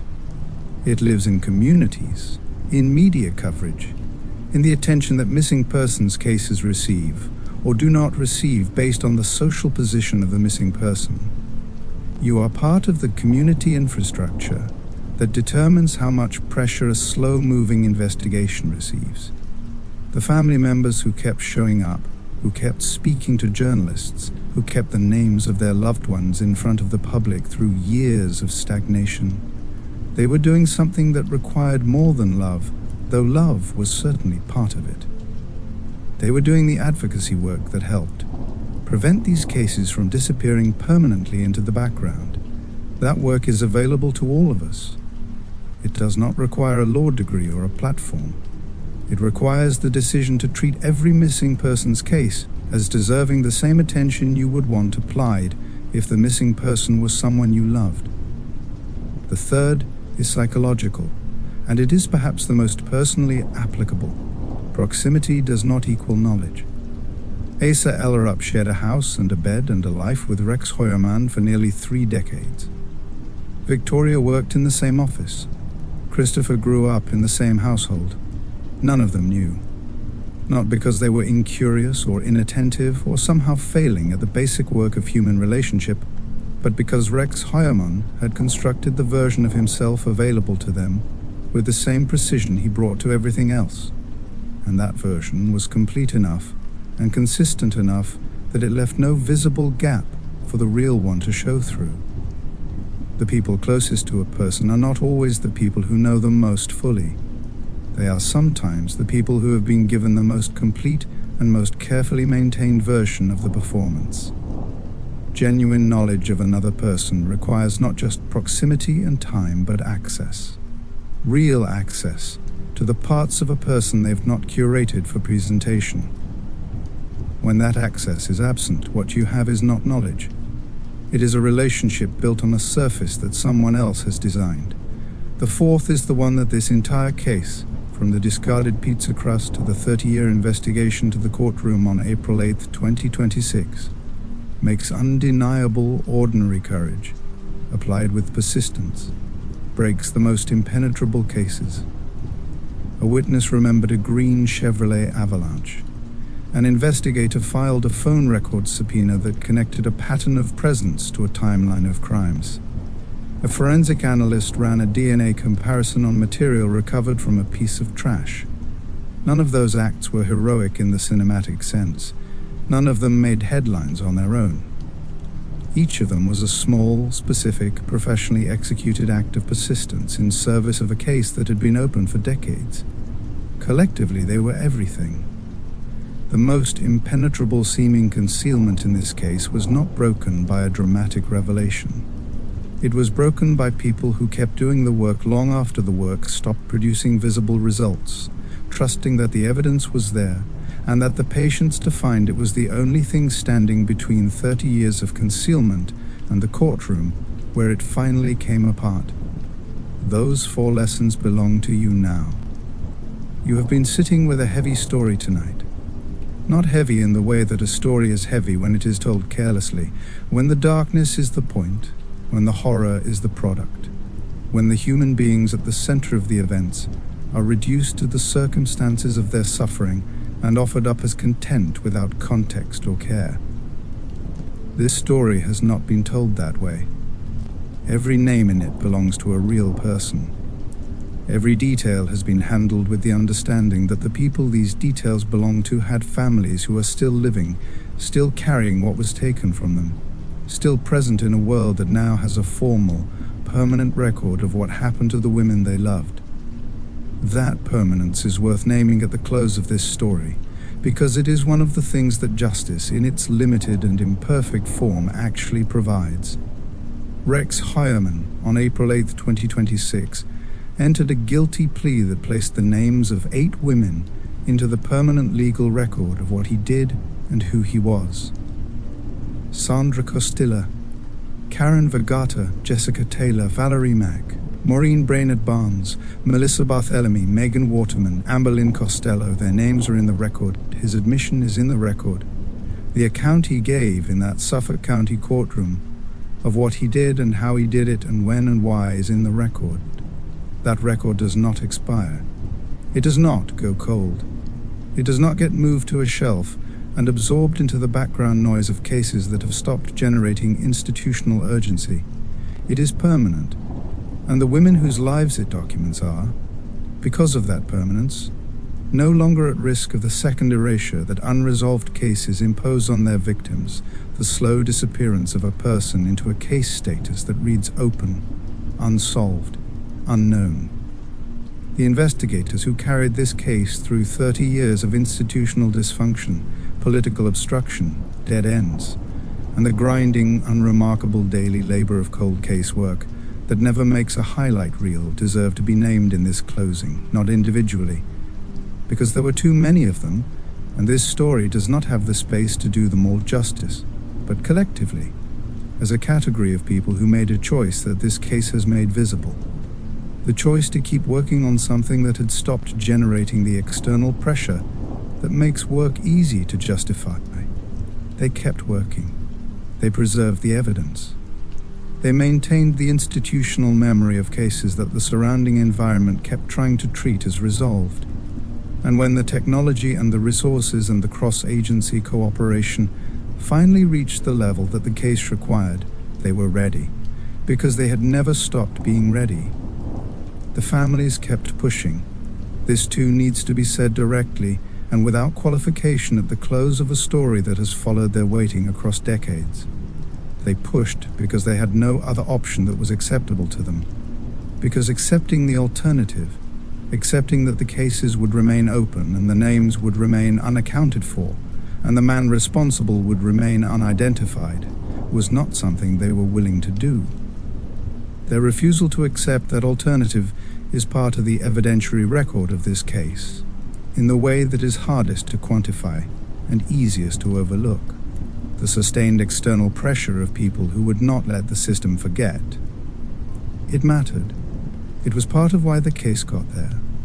True crime, told with care, is not entertainment. It is a witness. It is the act of sitting with events that happen to real people in the real world and refusing to look away from the full weight of what those events cost and what they teach. This channel exists to do that work, to go all the way into the stories that matter and to come back from them with something that belongs to you, something you can carry into the rest of your life and use.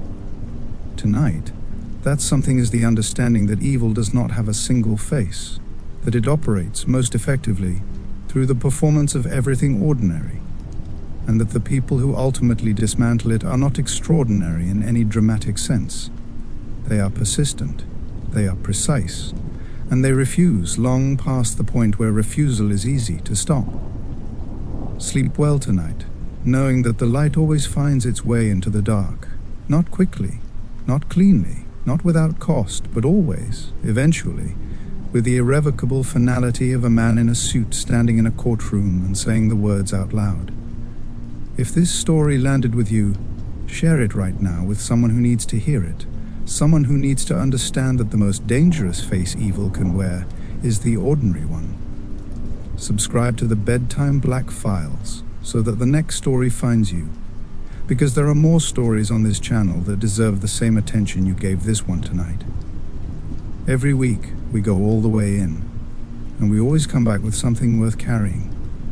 Thank you for being here and spending this night with the Gilgo Beach Killer's case.